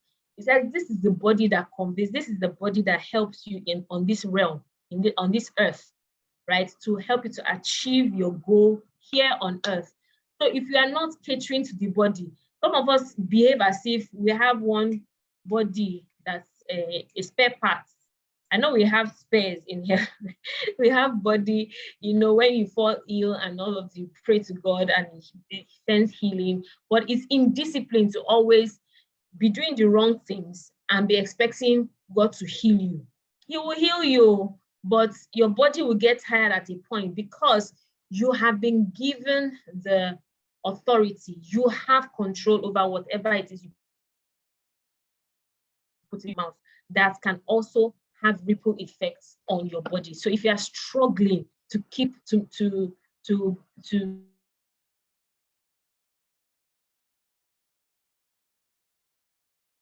your body intensely, then you need to reach out so that you can begin to stay in the company of people that will help you to achieve this thing. And the way we crafted our program in such a way that it's a lifestyle. So if journaling comes easy right? It will show you ways to learn how to journal. In fact, there's a group journaling that we do on our WhatsApp this accountability program that will help you so that you can begin to inspire more people. That's my goal. That's my dream. That I raise visionaries that are fit. I call them the fit visionaries, right? That are fit to be able to do their work, to be able to achieve the purpose for which God has called them to do, and make fitness a lifestyle. I know it's not something that is popular in this side of the world, but we'll keep speaking. This is my own purpose. This is what I know that God has called me to do, right? So it's to help you to maintain sustainable habits. Okay, so how do we get here? When was the last time? Now we need to ask another question again. When was the last time that you or anyone here got a checkup? When was the last time we went to eat? So let me not even let me not go too far with checkup. When was the last time you got your own your blood pressure checked? How many of us have our BP monitors in the house? This is one of the things that we need to begin to give moms, new moms. I believe that this is, yeah, we're doing baby shower. This is a very fantastic gift to give a woman, a new mom. Hello, are we together? When last did you get your blood pressure checked? So if you got your blood pressure checked recently, let me know in the chat room what your blood pressure read. Okay, what did your blood pressure read? How do you get the? So these are the things. It's practical. We're already asking questions. So everybody's quiet. Okay. Someone said I've never had my baby checked. Faith, you sent me a private message. Before childbirth, I had my baby checked. So how old is your child now? Okay. Last time she had a checkup, it's a year ago, 110/70. Nice. All right. So practical steps to get to health is begin to know, at least at first, know what your blood pressure is, because 1 in 10 adults, statistics has shown that 1 in 10 adults have high blood pressure and they don't even know. So you see people having consistent headaches. They're not even drinking water. They'll just reach out for a bottle of frizzy drink and boom, they're drinking it. Right? Am I shaking table for frizzy drink holders? People that are on the frizzy drink table, can you can you make room? Let us know yourself. Let us show yourself in the chat room. So that's one. And the second one, pantry overhaul. Stock up more fruits and eat them. I know a lot of people hear these things a lot, but it is very, very important, because what you stock up is what you're going to eat, right? What you stock up, yes, 1 in 10 is proven, because I'm undergoing a current certification in hypertensive management. And when I saw that statistics, I was shocked myself, right? So it's very, very important that we, okay, so I'm supposed to begin to wrap up right now. So if you have any questions, please begin to, okay, yeah. If you have any questions, please begin to ask them. As I'm waiting for your questions, I will just be going through these things. Healthy routines, what you need to do. Like I said, when I was broken down completely with my health condition, like I said, I convulsed. When I had that postpartum eclampsia, what I began to do after I got back to the hospital, because I knew that it was God that delivered me from that thing. I've heard a lot of women passed on from there. A lot of women they are not the same, right? After they have that eclampsia, they literally either have partial deafness, they are blind, or stroke. Something happens to their body. That's it. Like, that's terrible. So what I did was begin to walk around my environment. Like I'm saying now, the least you can do is to begin to walk around your environment. Pace yourself. Learn to pace yourself. Right? I'm about to create a program, an accountability course, to teach you to help you to know what you need to go through on how to pace yourself. Pace yourself, the routines to do to pace yourself. I'm going to briefly talk about it now. Dance, whatever it is you're doing, just ensure that you are moving your body. You don't have to go to the gym. That's one thing you need to know. You don't have to go to the gym. Find an activity that you love to do. I'm sure most people love to dance. Anybody in the house? Yes, please keep your questions coming. Faith is already asking a question. Keep your questions coming. All right. Yes. Okay, let me just begin to answer the question and be doing my slide at the same time. I'll be using my slide to answer the questions. All right. So, yeah, Sandra, you love dancing. Just keep it going. Like, dancing is an effective exercise. I hear that it depends on the intensity of how you're dancing, like you're moving your body, pushing through and all of those things, and you're literally exerting and burning calories. The intensity of the workout and the length of time that you dance can count for you. Then also balance it with eating right, mindful eating, which is what you see on the screen. Mindful eating entails your cooking style. Okay, for people that have high blood pressure, you shouldn't be caught near using stock cubes every time if the soup is not salty. Once you have salty foods, you are used to eating salty food, used to eating oily things, fry. There's a problem. It's a big problem. It's a big problem. Like I said, let that statistic ring in your head. 1 in every 10 adults have hypertension. People literally eat their way into hypertension. The environments where I stay now, there's a particular place where the food is always salty. It is a terrible thing to do. You need to learn to train your taste buds if you know that you are always eating salty foods. Most people won't even accept the fact that they are eating salty food. I know. So if you're in that category, please begin to change your ways. You need help.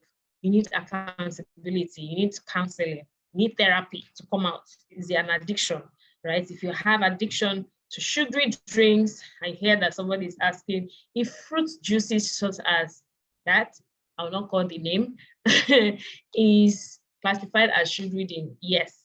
To know if anything is sugary, once it is processed, once it is packed and it is stored, it has expiration dates, it is not categorized as a healthy drink. It is sugary and it is not good for you, right? I'm very sure that you can't limit your intake to 1 glass, right? And even if, before you to even qualify to even take 1 glass, that means either you have you've eaten healthy, you've eaten more fruits and vegetables during the course of the week, you have eaten more fruits, real fruits, not fruit juice, not even juicer. A lot of people say they like to juice orange, they like to juice pineapple, and they throw the pulp. The pulp and when I say pulp, that's the fiber, after juicing the orange, the remaining, the shaft that you throw away is the fiber. And that is very, very important in your body. It will help you cleanse your colon and help with constipation, right? So it's better to eat the orange as it is, not juice it and drink the orange.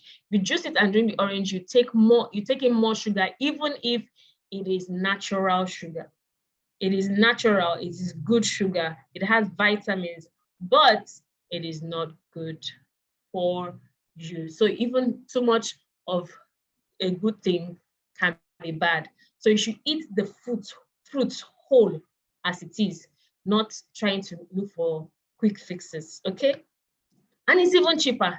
It's cheaper than the store-bought packed processed food. Okay, so how soon do you resume exercise? Like I said, begin to pace yourself. Start with what you love.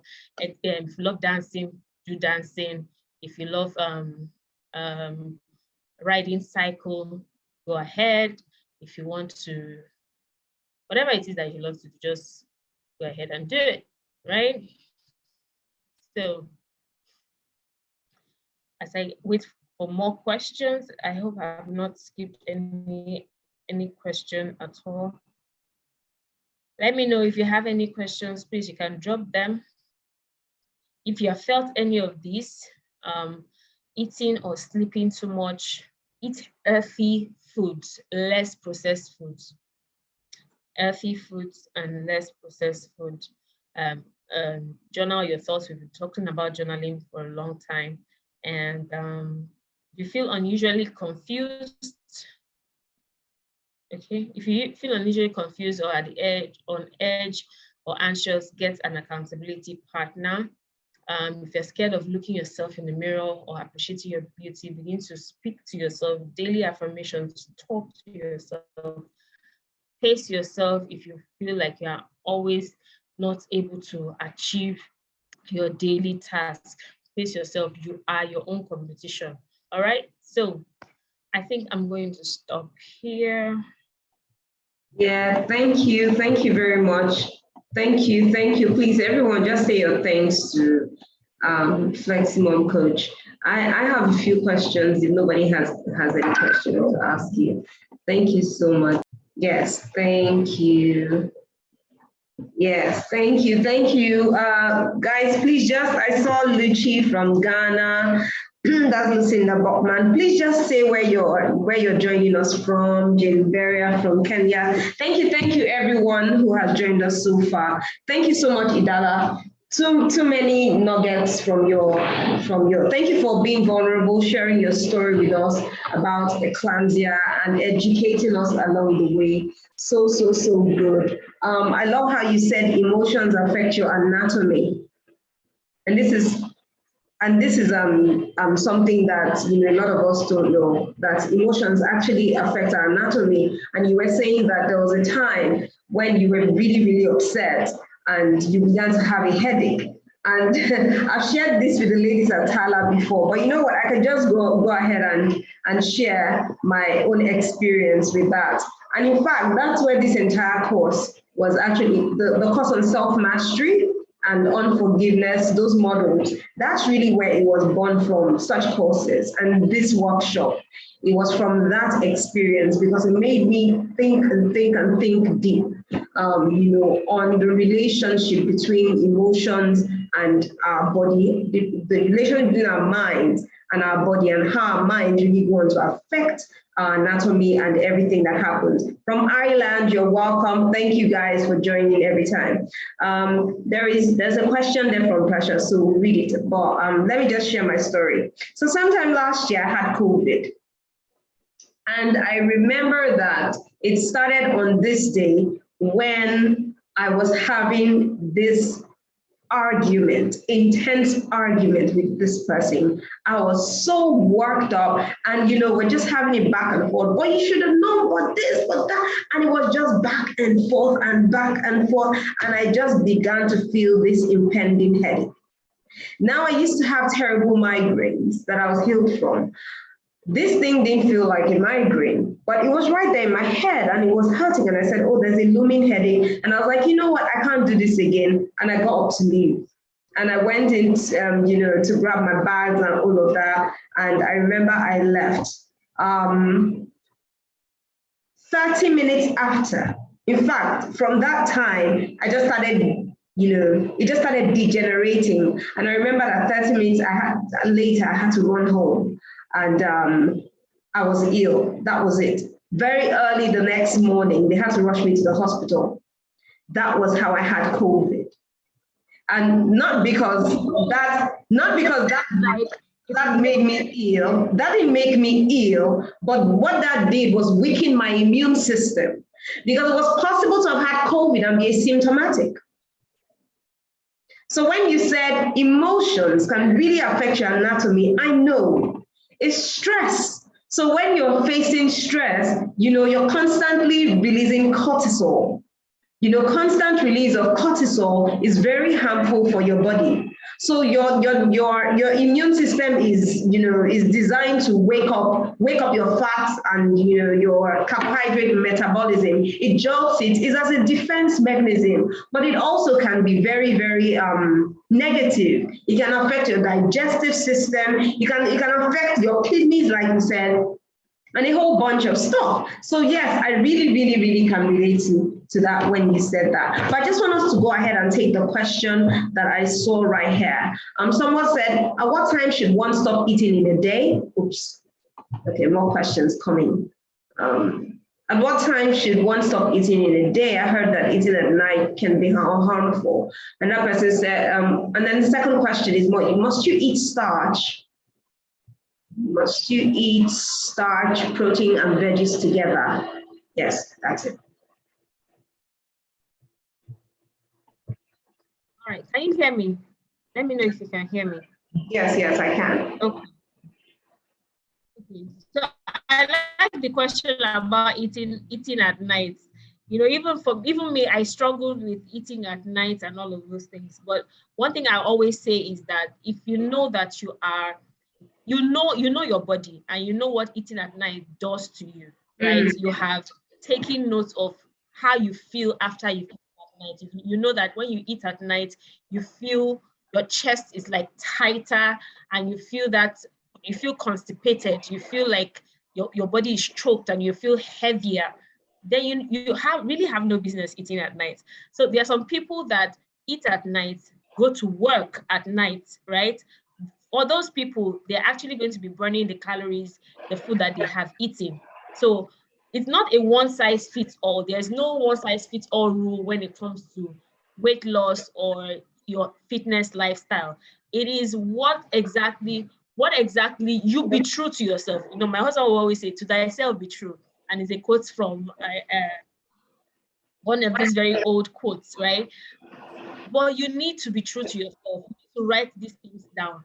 I have a journal, a fitness journal that you could basically just write out what it's a 30-day, 3 months journal that can write what you have eaten that day, the fruits that you have taken, lunch, dinner, how much water you have taken in for that day. And it will help you to understand, okay, when you ate this particular food, how did you feel? You could write it down. It's helping you put your thoughts together. You need to learn how to journal what you have eaten also, so that you're able to track how you are feeling after you've eaten a certain kind of food. So I wouldn't say you should eat at night or you shouldn't eat at night. When you eat at night, how do you feel when you eat? Then from there, decide if it is okay for you to eat, or why you should even eat.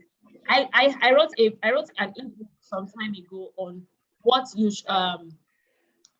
healthy food snack you should take at night, and I did that with the workers in mind. People that work at night, right? They want to snack, they want to nibble on something. Probably they're fasting all day, and they decided that, okay, let me just eat something.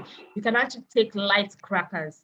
There are some crackers, biscuits that are not sugary, they're not salty, they are very good. Dry crackers, you can have that. You can have that with green tea while you're doing your work.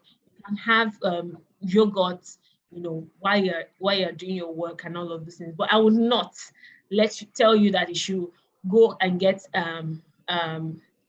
pizza and ice cream, or go and eat a bowl of eba while you're and be eating at night. I would not subscribe to that. Yeah. Normally, if you're not going through any kind of, if you don't have a medical condition, what you need to do is stop eating hours before you go to bed, and you'll be fine.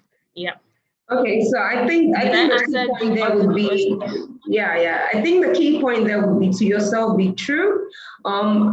One of the things that I've seen that is wrong with us as humans is our failure to listen to our inner self, to let our bodies guide us, to let our bodies teach us. Our body and our cells have tremendous intelligence.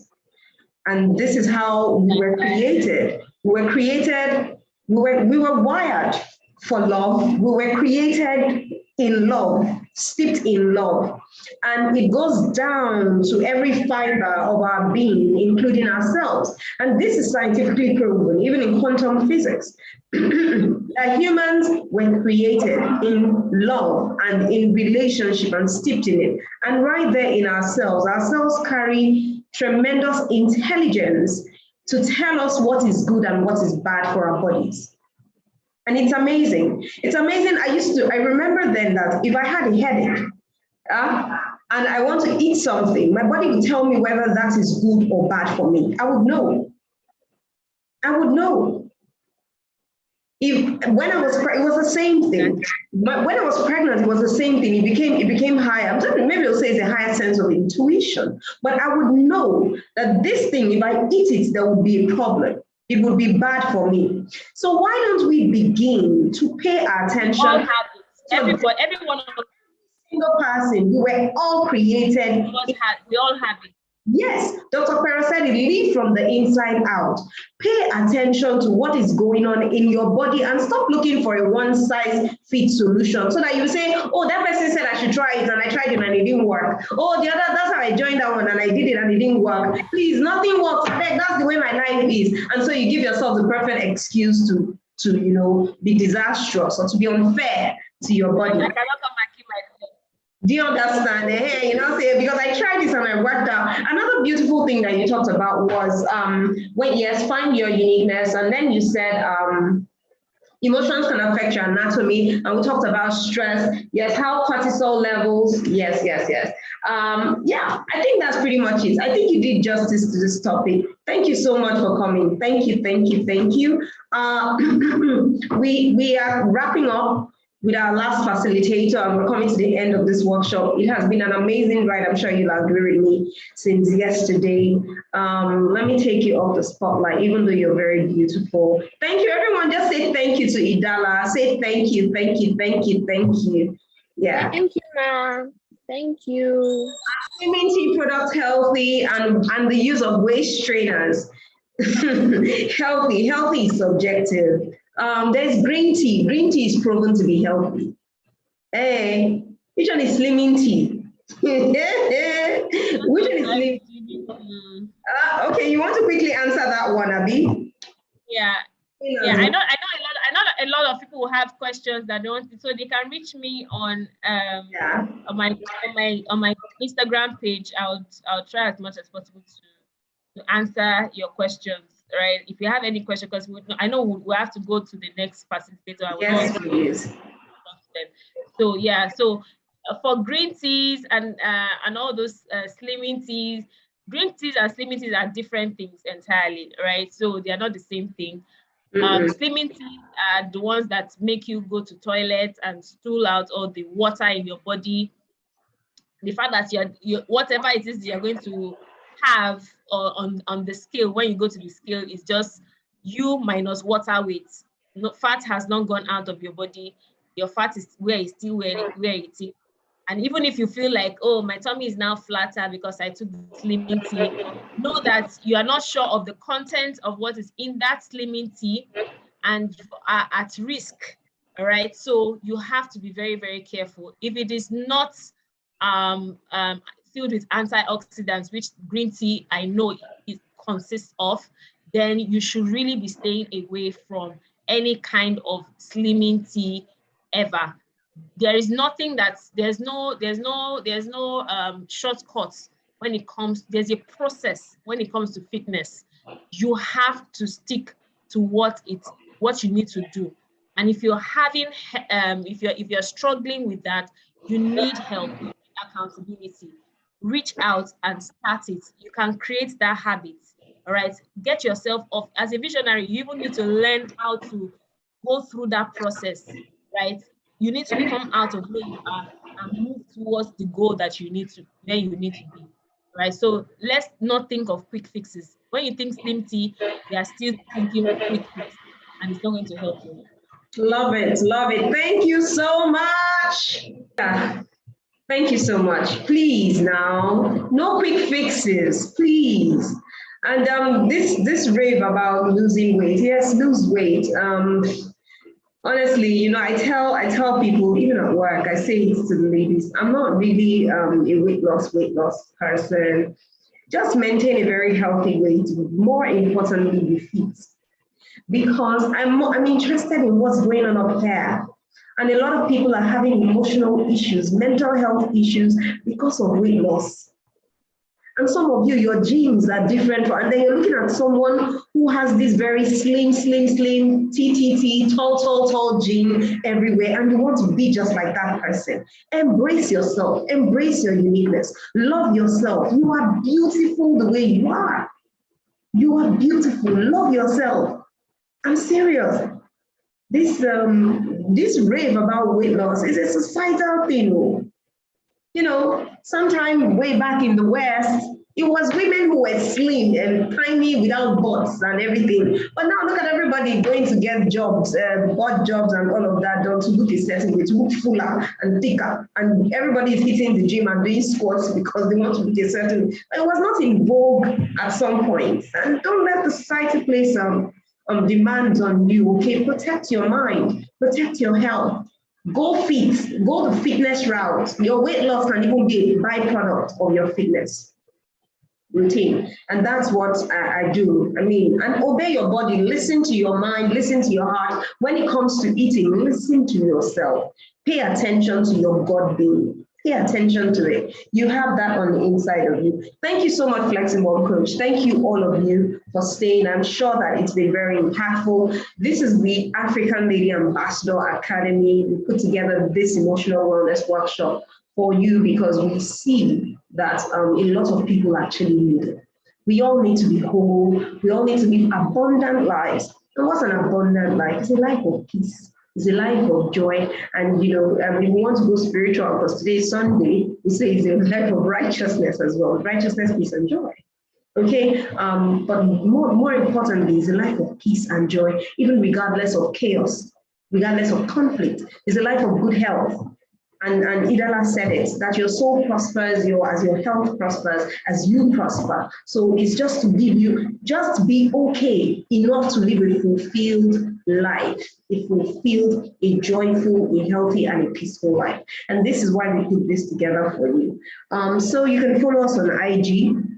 Instagram handle is TALA Academy at the African Lady Ambassador. Yes, Precious has been putting the Precious, an amazing support coach, by the way. Thank you very much, Precious. Thank you to all the support coaches here.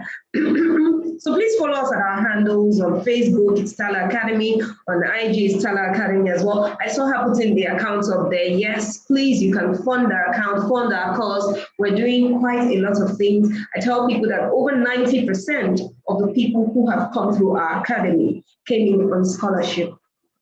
Yes, on our funds. And the funds of others, seed funding, and investors here and there. So please, you can support our cause.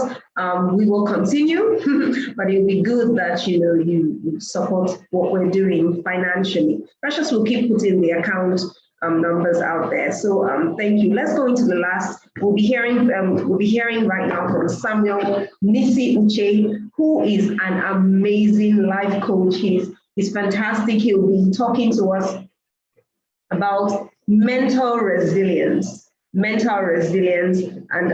this is actually what this generation needs. Okay, mental resilience. Samuel, if you are here, please say something. Samuel, nice to meet you. Yeah, same here. Nice to see you again. Thank you for waiting your turn patiently. Wow. Samuel Nisi Uche is a certified life coach. He's a personal development strategist. He's a mentor. He's a business coach, and he's a writer. He's a founder of Counsel Creed Consult and a podcast host on the Productivity Hub. It's available on all podcast streaming platforms. He has trained over 5,000 people in leadership, in personal development, understanding purpose, and entrepreneurship. He's a growth enthusiast, and his passion lies in helping individuals and organizations get better.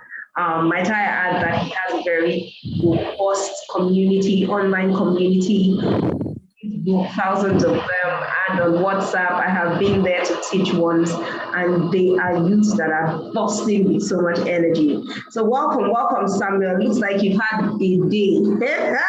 I can see it all over you that you've had an amazing day. I hope you're ready for us.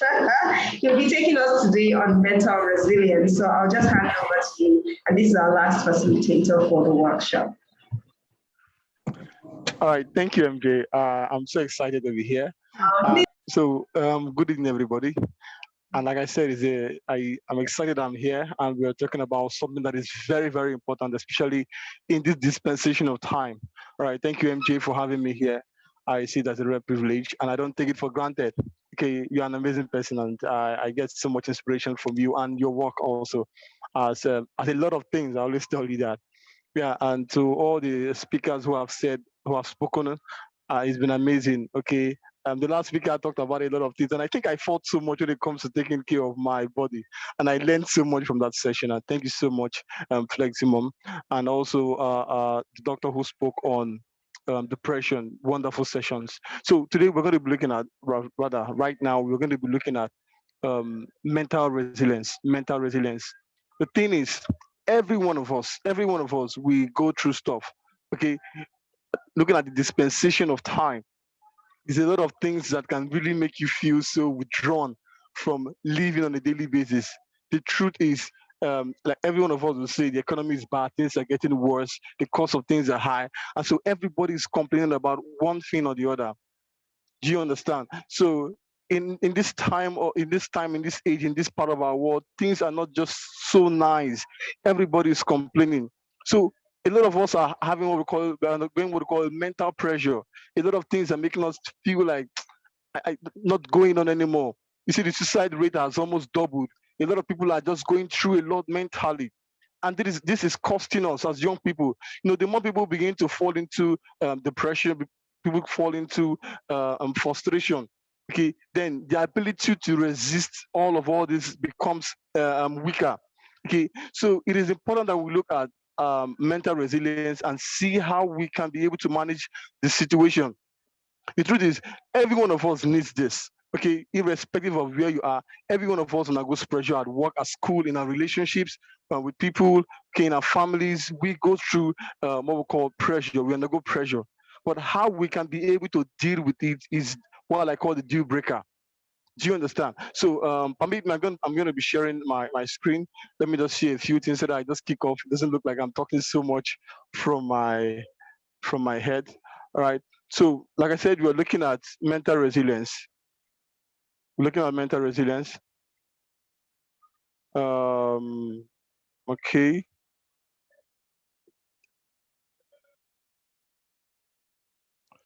All right. All right. So, I love what Ernest said something here. He said the word breaks everyone, and afterwards, some are strong in the broken places. Like I said, every one of us will go through stuff, difficult times, difficult situations, right? In different phases of our life, at different stages of our lives. You encounter challenges at whatsoever thing that you do. And like Ernest said, he said, what breaks everyone. Okay, you want to try this stuff, it doesn't work out fine. You feel bad. Okay, you're working out your relationship with somebody, and all of a sudden the person just leaves you halfway. You feel bad. You go to work and the pressure is so much, the workload is just so much, and it's like you're giving so much value, but it's not appreciated. What happens? You feel bad and you feel withdrawn. In our family, let's say you're the breadwinner. Let me not use the word breadwinner. Let's say you're the first, and there are needs that you need to solve, needs you need to meet, and there's something that you need to spend money on always. Okay, what happens to you? You feel pressured. You get withdrawn. Do you understand? So everything around us just tries to turn us into something that we are not. Nobody wants to live a sad life. Nobody wants to be sad.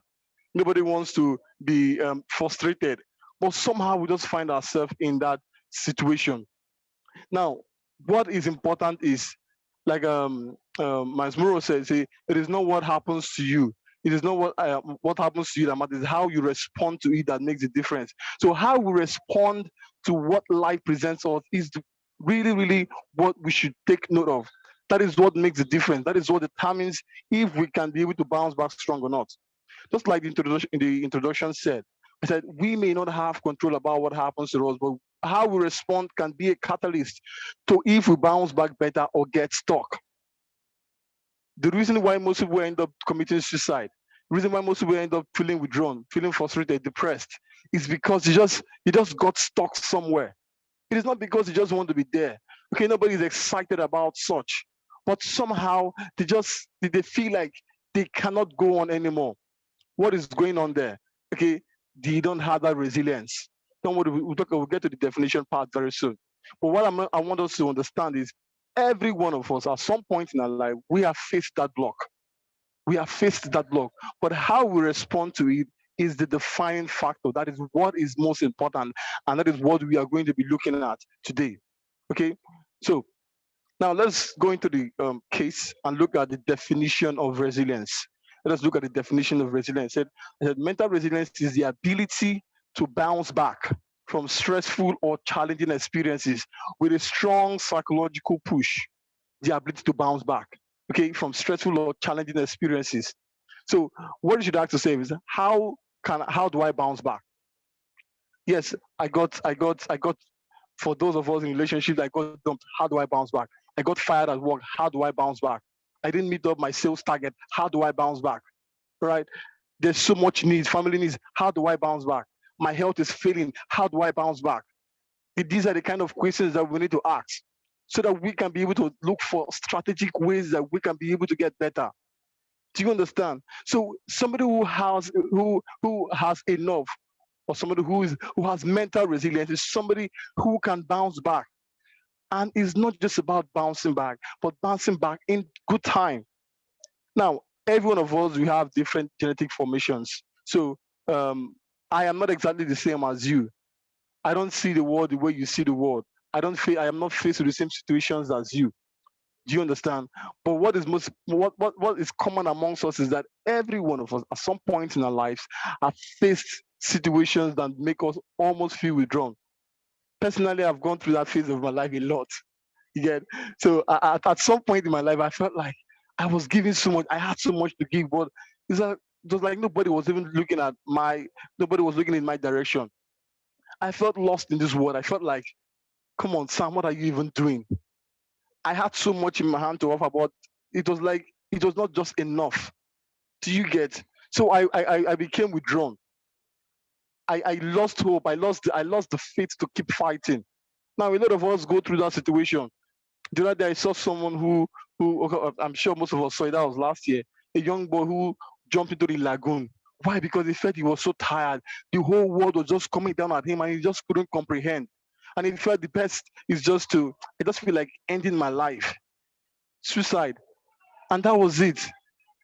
You see, people are going through stuff. The truth is, you see this thing we call depression.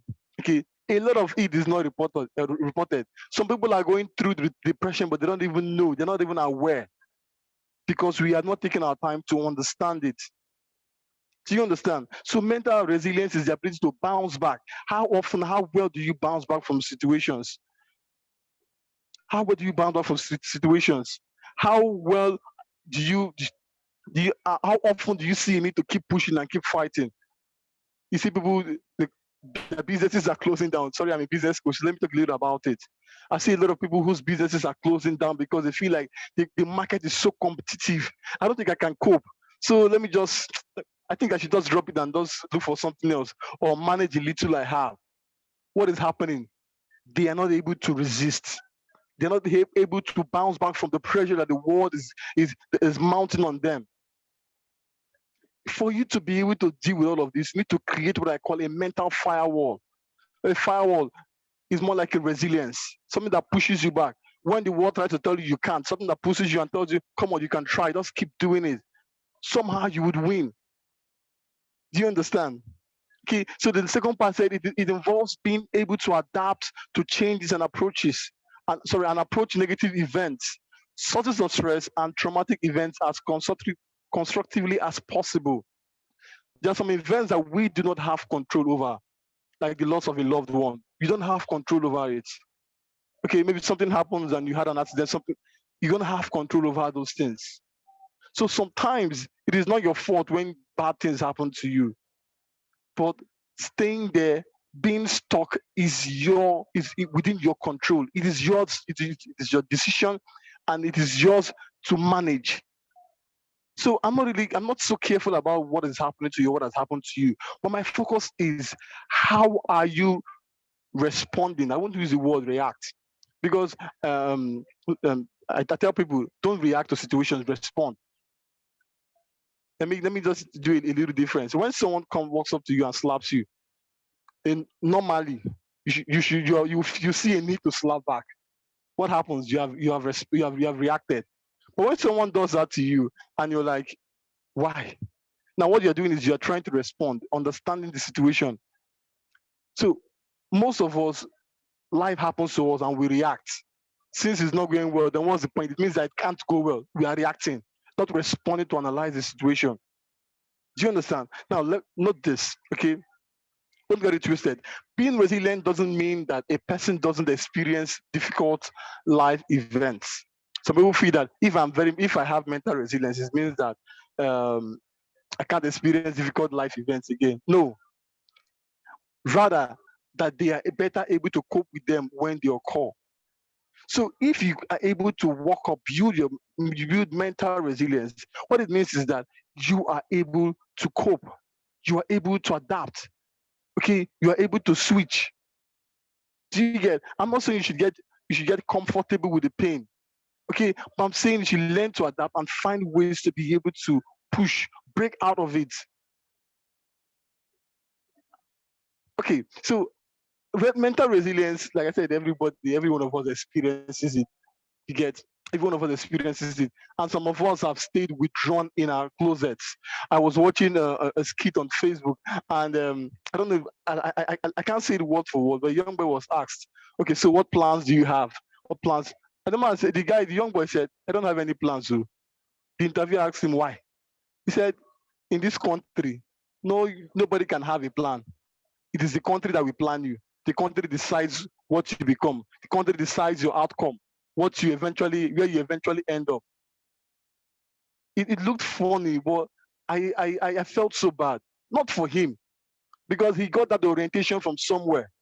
Okay, he got it from it has become more like a perception that, see, you can't be anything in this country. Anything life offers, just take like that and manage. And that is a damn way to live. These are the kind of people who are suffering, who don't have resilience, strong mental resilience, strong mental push. They don't have, they've not built a firewall against or around themselves, around how they reason, how they talk. Okay, so the problem they are facing is they give up so easily. They give up so easily. Do you understand? So I shouldn't just track, but let me just continue because of my time. I'm trying to watch my time very closely. All right. So, like I said, being resilient doesn't mean that the person doesn't experience difficult life events, but being able to cope with it. Excuse me. Okay, so but being able to cope with it. All right. So some people are able to cope better. I'll give us the reasons why some people can cope better and some people cannot. But still, let's move forward. I said also that developing a greater level of resilience won't stop negative or stressful things from occurring.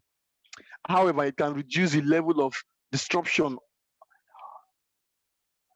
a stressor has on the individual and the time it takes for them to recover from it. Now, I understand we are different. We are differently built. We are differently set up. I understand that. Okay, so how you respond to things, how fast you respond to situations, negative situations, might not be exactly the same with me, because we have different temperaments. We have the four basic. We have the sanguine, you have the choleric, we have the phlegmatic, and we have the melancholic. Okay, so the way a sanguine responds to life events, okay, might not be exactly the same way a choleric would. Even if they are both, they both have a good as in they are mentally resilient, but they can respond differently. Okay, so developing a greater level of resilience won't stop negative or stressful things. What it means is that no matter how you are able to bounce back, it doesn't mean that things will not keep happening to you. What it's saying is that you will be able to move above them. Because you are able to jump over that hurdle doesn't mean that there are no more hurdles in front of you. What it tells you is that you are building strength, you are building momentum, you are building stamina. You have been able to create a balance. Okay, so when there's a negative what if, you have a positive what if to be able to counter it. Building strong mental resilience is when you're in a situation of, oh, you have failed. So what next? There's no point. And then another part of you is saying, yes, I've failed. It means that you can try again. That is what mental resilience is about. Being able to push, being able to move, no matter how many times, how many blocks you face. You're not just focusing on the stumbling block. Someone said, it's about making it, changing your perception to see it as a stepping stone to the next level.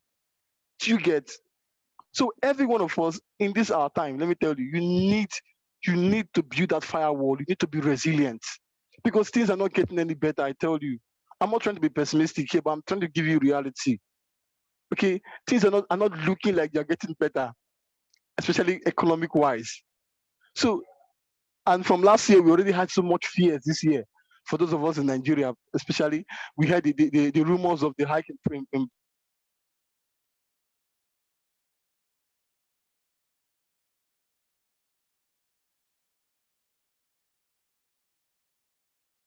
a lot of fears.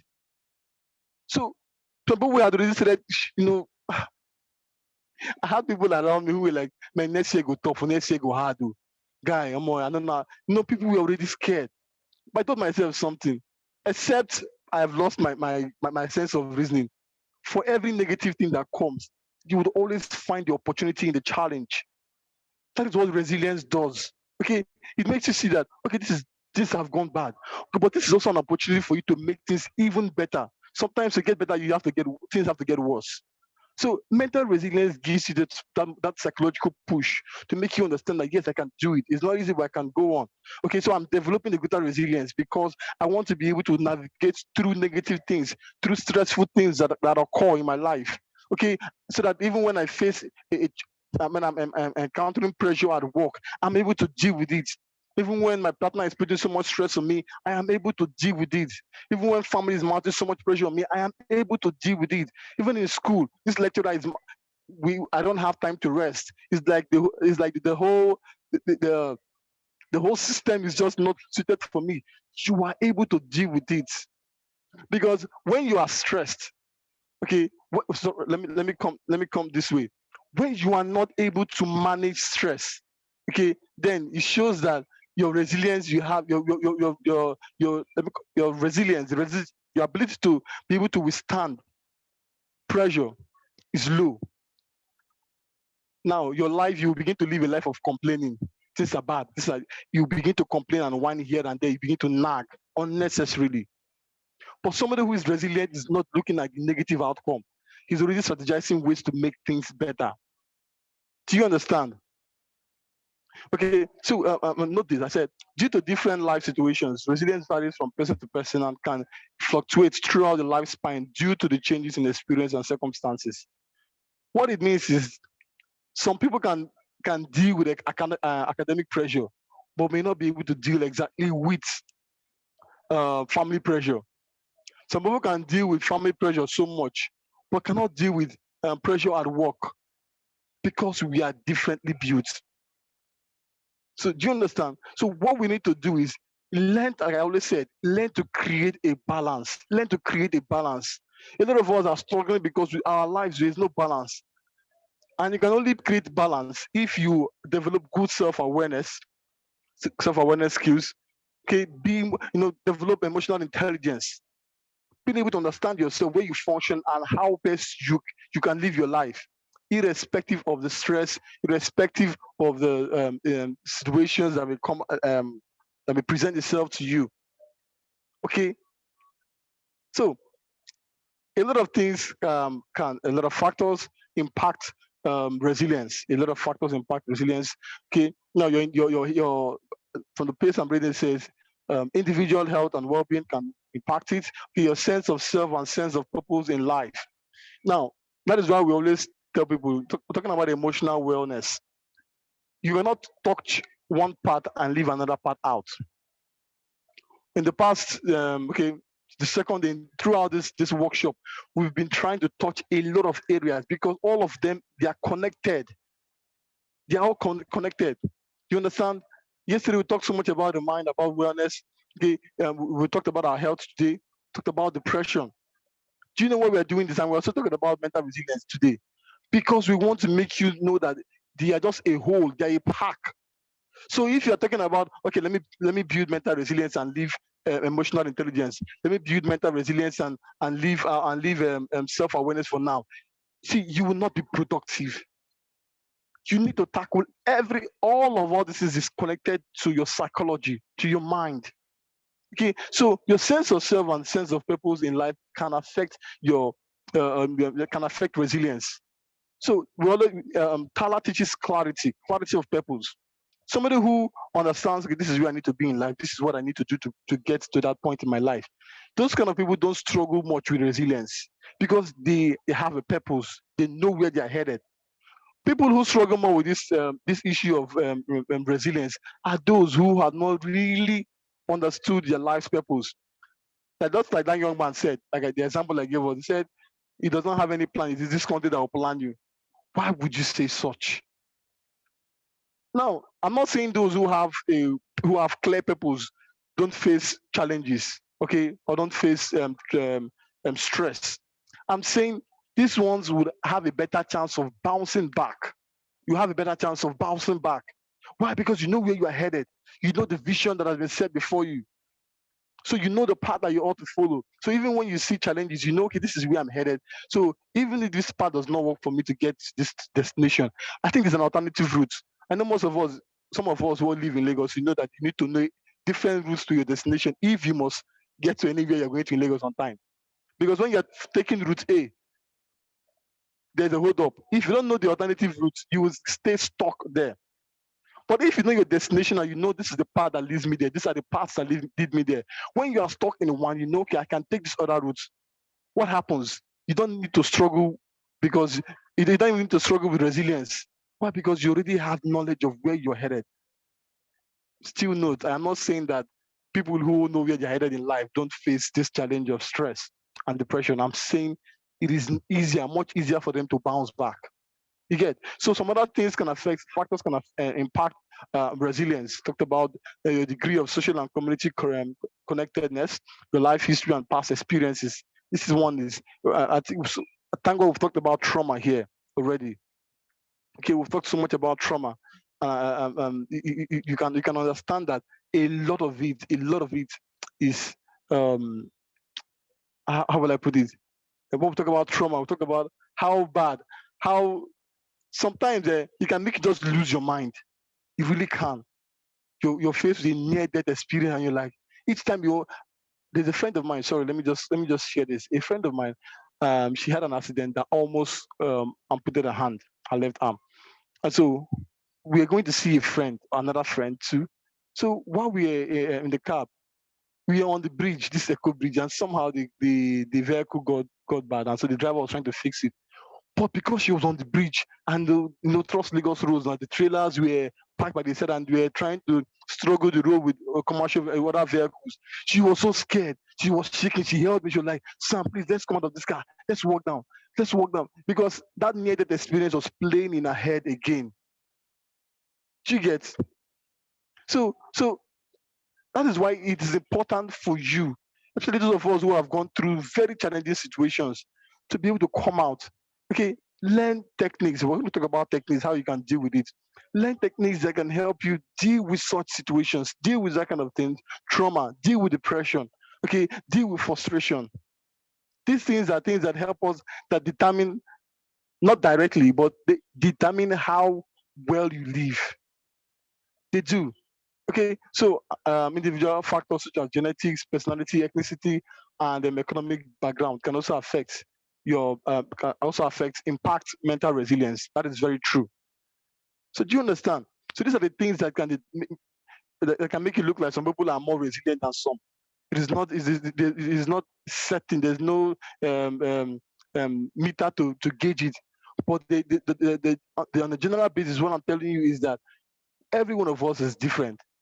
So because we are different genetically, from different economics positions, from different backgrounds, social and community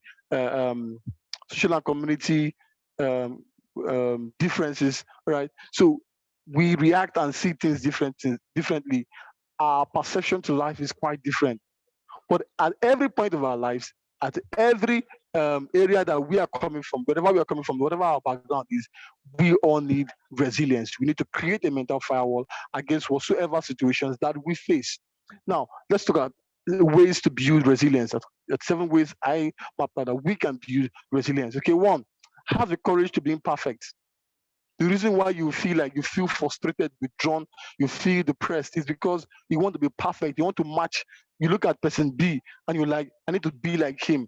And then when you're trying your method, it doesn't look like you're going to measure up to him. You feel bad. So you're like, I'm tired. I can't even go on again. This is too much for me. I can't handle it.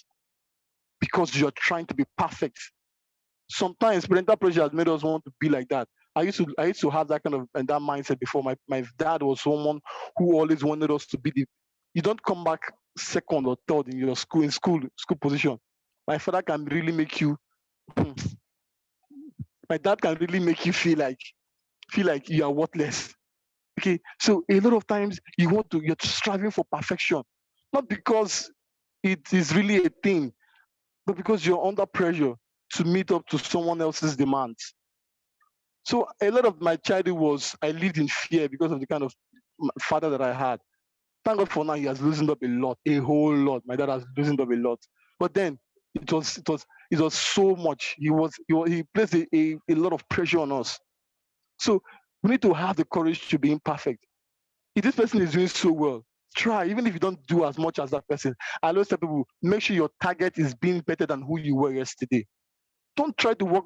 I'm not saying you should not try to meet up to some other people's, measure up to other people's reputation. I'm saying your major point should be, what did I do yesterday? Am I better today? If you keep getting better every day, let me tell you, no matter how long it takes, you will get to that point of perfection. In quotes, perfection in the quotes. Okay. So another thing is sign up. Okay, I'm watching my time now. Sign up for that course. Okay, join that club. Join clubs with like minds, people that you know that can be able to help you deal with things. People that you know that, okay, we can be able to build strong relationships, strong bonds, partnerships that can help us become better individually and collectively. Be active every day in as many ways as you can. Be active. Be active on social media. Be active. Social media is not for, see, they say yes, it's a place where people live a fake life.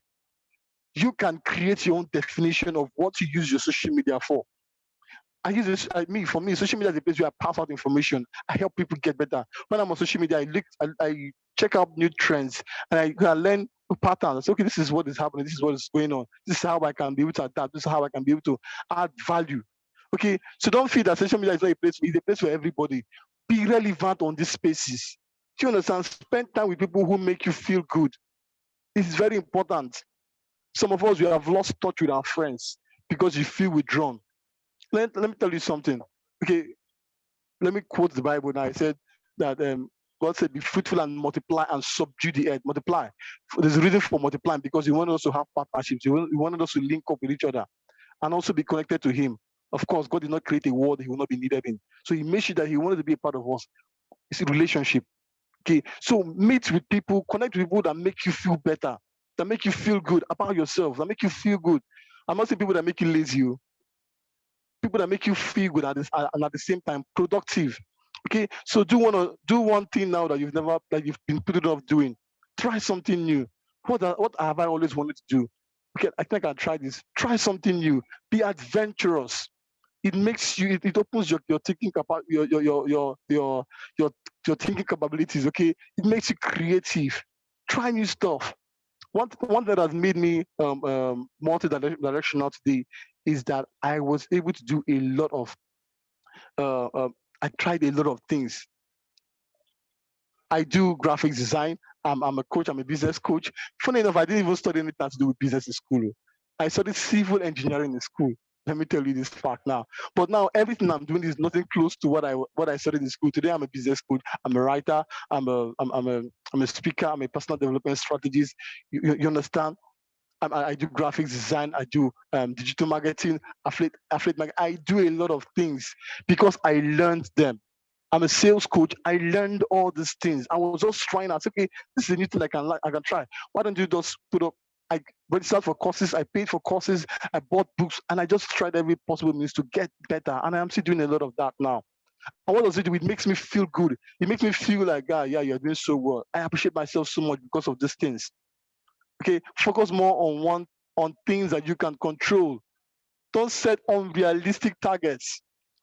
Someone said, I want to hit 1 million by the end of the year. Throughout last year, you did not make up to 50,000. You couldn't save 50,000. But this year, you want to save 1 million. But I don't set something you cannot target, you cannot meet. Okay, so focus on things you can control. Don't start a project you cannot finish. Those of you who are sanguines here, who are listening to me, you do that a lot. I can say that very well because I also used to be like that. I love doing a lot of things, pack up things, even the ones I cannot, I'll carry and put on my head. And then I begin to feel discouraged when I'm not able to meet up the targets, and I feel bad, feel frustrated. But I began to understand time management, stress management, and I understood that I don't have to pack too much things. Just do little things, finish them up. Okay. So, and one other thing about building resilience: no situation will last forever. That is the fact. No one will last forever. It will pass. So why do you have to stop yourself from being happy? That happiness, you're not saving it for tomorrow. Anyone you waste today has wasted. Let me tell you a fact. So when you feel bad today that you are hungry, you feel bad today that that person, that young man left you, you feel bad today that you got sacked from, I'm not saying you should be happy that you got sacked to. Why then you begin to feel bad and you begin to hurt yourself? Will it change anything? That happiness that you have denied yourself today is not going to wait for you tomorrow. It has wasted there, it has wasted there. It has spoiled your day is spoiled. But if you're able to bounce back, okay, I got sacked, what is the next step? People who have mental resilience, there are people who look out for the next step. Okay, it has happened. What do I do next? Okay, this one had turned bad like this. How do we make it better? They are always looking out for results. Okay, so lastly, my verdict, I just call this my verdict. I'm already running off now. My verdict, I said, it doesn't get easier. We only get stronger. What it means is that the more resilient you become, doesn't mean that it's now become easier. It just means that you are able to live above that challenge. Sometimes it might mean that more challenges will begin to come, but what it means is that you are able to get better. What it means is that you're becoming stronger. So those 10 years ago, you feel bad that you lost 10,000 naira. Fast track to now. If you lose that same amount of money, you won't feel as bad as you felt. Why? Because you've been able to live above that stage in your life. You understand? So it doesn't get easier at all. We only get stronger. So mental resilience is about making you stronger than whatsoever situation that you are faced with. Mental resilience is about building a firewall against every negativity that might want to pose a threat against your productivity. All right. So I'm already, if you have questions, you can start asking your questions now. Right. If you have questions, you can just start asking your questions. Thank you so much, Sam. Yeah. Thank you so much. Thank you so much, Sam. I appreciate. Thank you so much. Yes, Precious. Yes, Mr. Sam's teaching is really impactful. Sam, you can stop sharing your screen now. Yeah. Thank you so much. Yes, thank you, Sam. Everyone is saying thank you. And thank you to as many also who have joined. My job is always to do like a recap so that, we get the juice. We get the juice and we don't miss anything. He kept speaking about building a mental firewall, and is what I call a pre-built mindset against tribulations, a pre-built mindset against storms, such that when those times come, then you have enough resilience, you have enough capacity to go through or to weather that storm. Thank you. I keep saying that, and if you've ever attended TALA, any of my teachings or coachings or mentoring classes, you keep hearing me talk about what I call overwhelm syndrome. We live in an age where, there's so much overwhelm. It's just so real and it's almost tangible. You can almost touch it. You can almost touch it especially with the Gen Zs, hear them talk about how overwhelmed they are. And then there's this anxiety too, anxiety disorder, and just people anxious and just stressed out at the slightest wind of trial, the slightest wind of tribulation. I like that really you said that it really doesn't, that last quote was really profound. It really doesn't get easier, we only get stronger. It really doesn't get easier, we only get stronger. Some of the things you said that when you are unable to manage stress, it means that your capacity is low. when you're unable to manage stress, it means that reminded me of the quote that my mentor says. He said to me once, he said, Mary Jane, always remember that stress happens in your life when you do not have enough light to handle the situation. Now, what is light? Light is wisdom. Light is knowledge. Light is understanding. Light is intelligence, right? So it means you don't have enough wisdom or intelligence or know-how or understanding or knowledge to handle that situation. It means that you have not built enough capacity. And there are tools for this. I like that Sam gave us tools. He said, join communities. Join communities. Really, really, really good. Some of the steps he also gave us was be active every single day. For me, that speaks to purposeful living. That you must write down your to-do list. I don't write mine in the morning. I don't know. That's just I don't know how people write it in the morning, but I could add to it in the morning. But just before bedtime, a lot of the things that I did not do, finish up, and the things that I'm to do the next day, you must pen it down. Have a plan for the next day. Have a plan for the next day. You're not too young to have a plan. You're not too old to have a plan.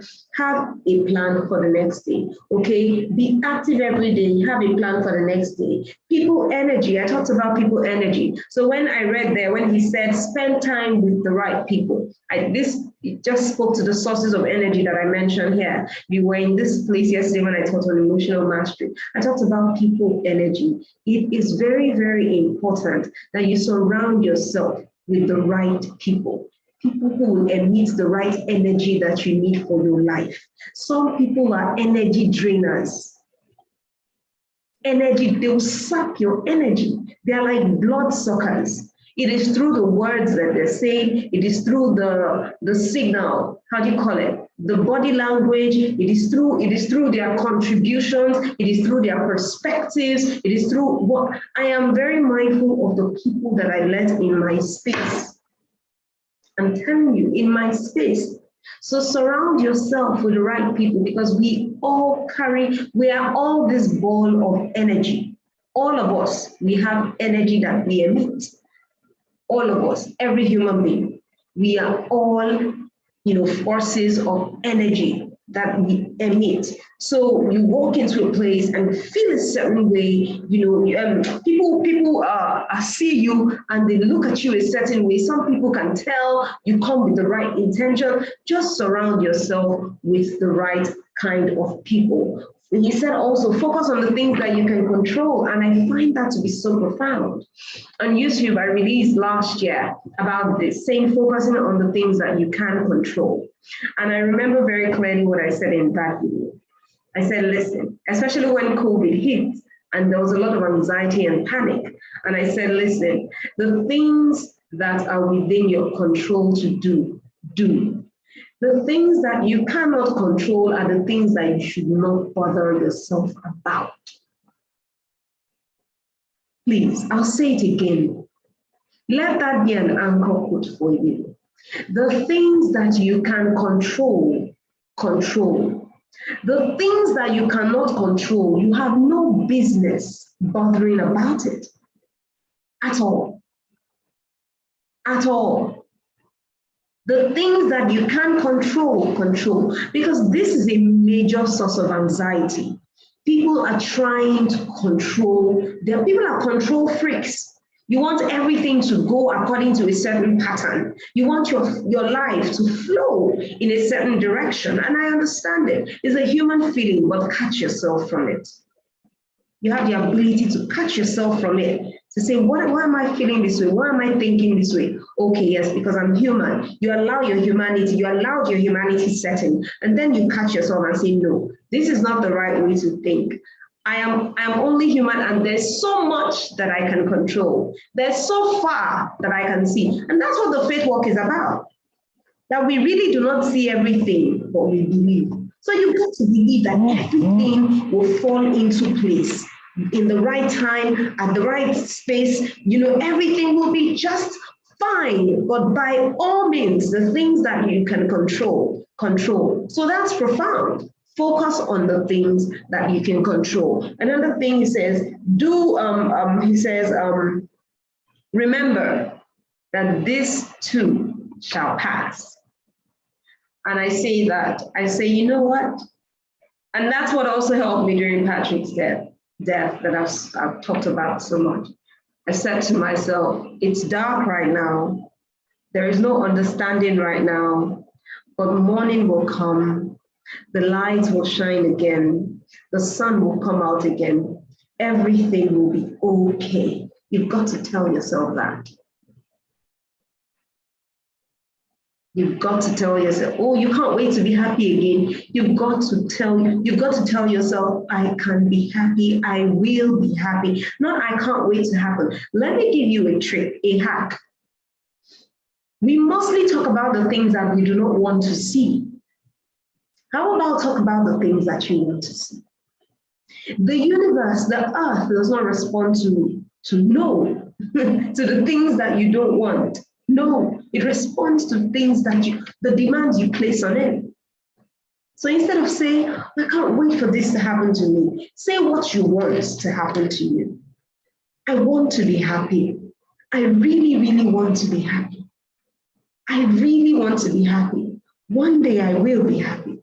I shall be happy. There is no way I will not be happy in this world. And truly, these are some of the things that I say to myself. I say, I'm a happy body.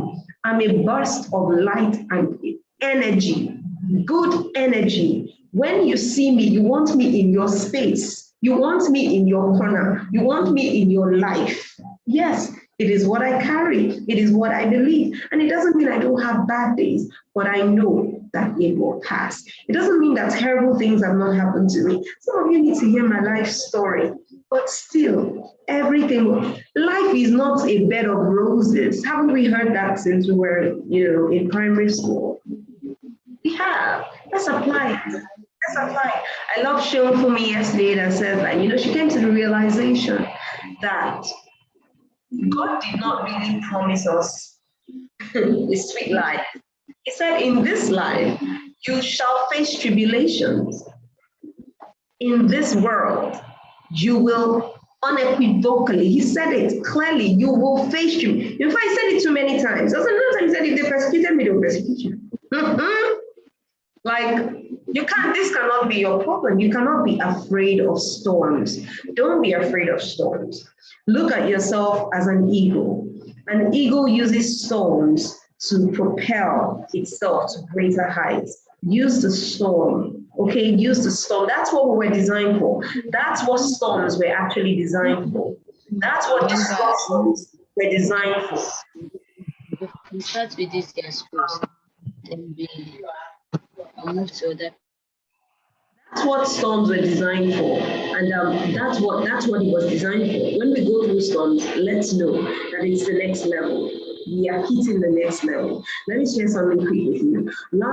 Just December, and even in January at TALA, the coaches know it, because we were entering into a deeper dimension in TALA. We're opening up our schools in this coming week. We'll send everyone messages, emails to tell you as soon as the schools open up so that people can enroll. But before this level, it was a lot of battles. A lot. We were in a warfare. And I remember speaking to the coaches and I was laughing. I said, guys, pray. And I was laughing. And I was like, there's a lot going on under this. It was something that could have cracked me, that could have broken me down. But I know now that storms just propel you. It means that there are bigger things ahead at the back of the door. I want to leave you with some anchor quotes because we have come to the end of the workshop. 1, please write it down. What my mentor said, stress comes in your life when you do not have enough light to handle the given situation. You don't have enough information. You don't have enough knowledge. You don't have enough understanding. Go and look for light. Turn on the light and get wisdom. That's what it means. Get knowledge. Get understanding. Build intelligence. Do you understand? Share with people. That's the way to get wisdom. Go on YouTube, make researches. That's the way to get wisdom. Don't sit down there and expect that things will just fall in place. Everything will just fall in place automatically. And if it doesn't fall in place, it means that God hates you and the world is against you. Make a move. You've been created with power to move. So move. And if you don't and you fail in the day of adversity, this is the simple meaning. You did not build capacity. You have little strength. Okay? Number one. Number two, never react. Yes, darling Sojo. Yes. Never react based off of your emotions. Never react based on your emotions. And it doesn't matter the situation. He gave a very random scenario. He says someone just comes and slaps you. What do? If you slap back, you reacted, but that looks like the right thing to do. No, you let your emotions lead. Never let your emotions lead. Emotions are never to be trusted. Never to be trusted. Let me share a quick story with you. This happened just 2 days ago, Friday night. I get home and a new nanny who started working with me in January. My husband tells me, something happened today. I said, what happened? He says, I got back and gas was smelling. And he went and checked and said that the gas, one of the knobs was open and he was not happy. And he asked, and upon investigation, the nanny said, oh, it was my daughter, trying to blame my 9-year-old daughter, by the way. Gas, 9-year-old girl. And I couldn't believe what I was hearing. I couldn't believe it. Immediately he was saying it. I was like, how? He said, I don't get it. I don't know what she was saying. She said, Joel did this one and she was living. I don't know. I can't even. I knew he didn't want to. But immediately I flew up from where I was. And it was late at night. I was walking towards her room, the nanny's room. I could not believe it, what I was hearing. And I remember I sat right back down and I said, catch yourself, catch yourself. And I was breathing and I was breathing, but I could not believe what I was hearing. I couldn't believe it.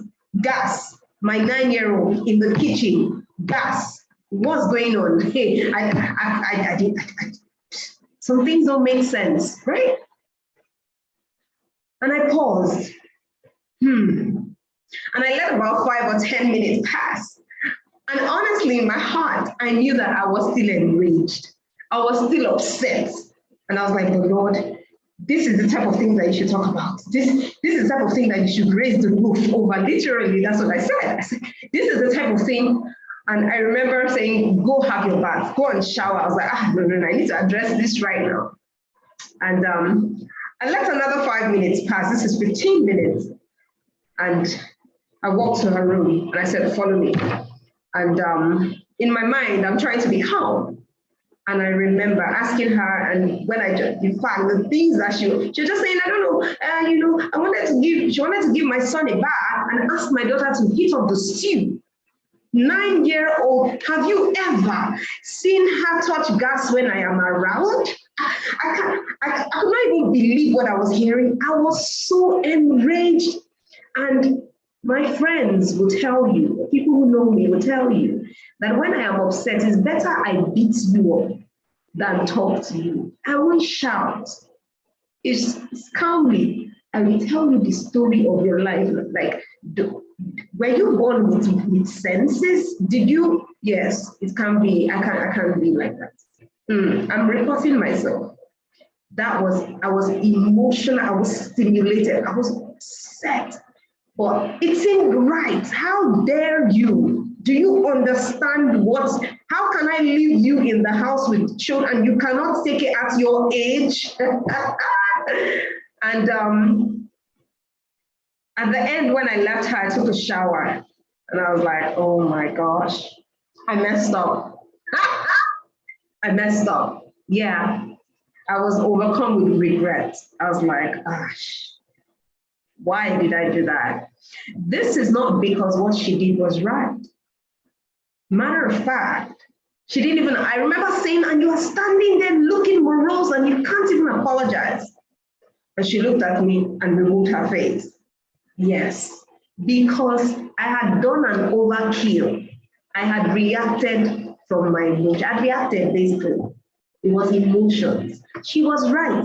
She wasn't right, I'm sorry. She wasn't right, but hey, I overreacted. And when I calmed down, of course, I saw her later. I saw her eyes red and she had cried. She had heard things that I went at her hard. And I went and I apologized to her. And I said I was sorry. And I just told her I was sorry and she should go to bed. She shouldn't think about it. I'll talk to her the next day. And I just really apologized. But how do you apologize to someone who did something really silly as that? You apologize because you overreacted. Hey, you reacted from your emotions. Your emotions spoke. Emotions should not be trusted. The next day I spoke to her about it. And immediately she said, Auntie, I'm so sorry. I was calm. She was wrong. Look at the results. Never rely on your emotions to make a decision. From the smallest to the biggest of circumstances. Never. Don't be too reactive. Don't react fast. Take that moment to pause, to think.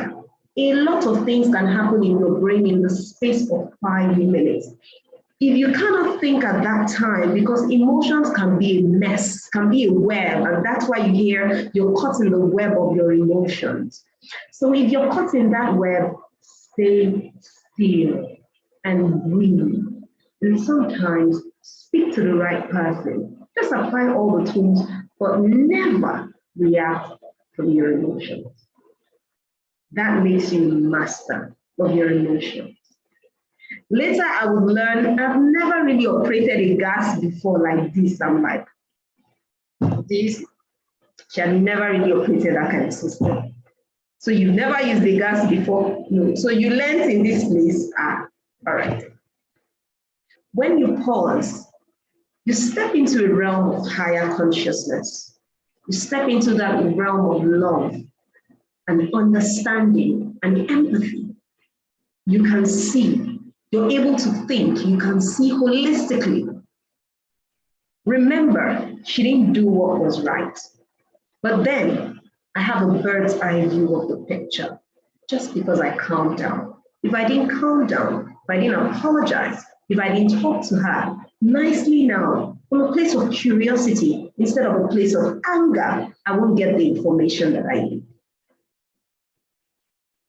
Anchor quote, never react based on their emotions, emotional mastery. And the last point, it is not about you, it is about me. It is not about the world, it is about me. Don't give up your power to people or to circumstances. Don't. When you come in contact with conflict or there's a crisis situation, or no matter how big or how small it is, don't give it your emotion. If you give it your emotion, you give it attention and you give it power. Power. It's like who you. By the way, unforgiveness is a conflict situation, is a crisis situation in your life. So if you're dealing with hurt, pain, unforgiveness, bitterness, anger, whatever it is, that thing has your emotions. And you know what it does? It is staying in your heart as a weight. As a weight. It's an entanglement, right? Weights don't make you fly. Weights don't make you soar. You cannot soar even if you are an eagle with a lot of potential. You cannot soar if you have a weight wrapped around you. whether tied to your leg or tied to your wings or tied to wherever. You cannot soar, you cannot live to the fullest expression of who you've been created to be. You cannot express yourself in the highest, best form of who you've been created to be. Live a life of full abundance and peace and prosperity and wealth, which is all encompassing, if you have or with such toxic entanglements. All right? It is not about that situation, it's about your peace of mind.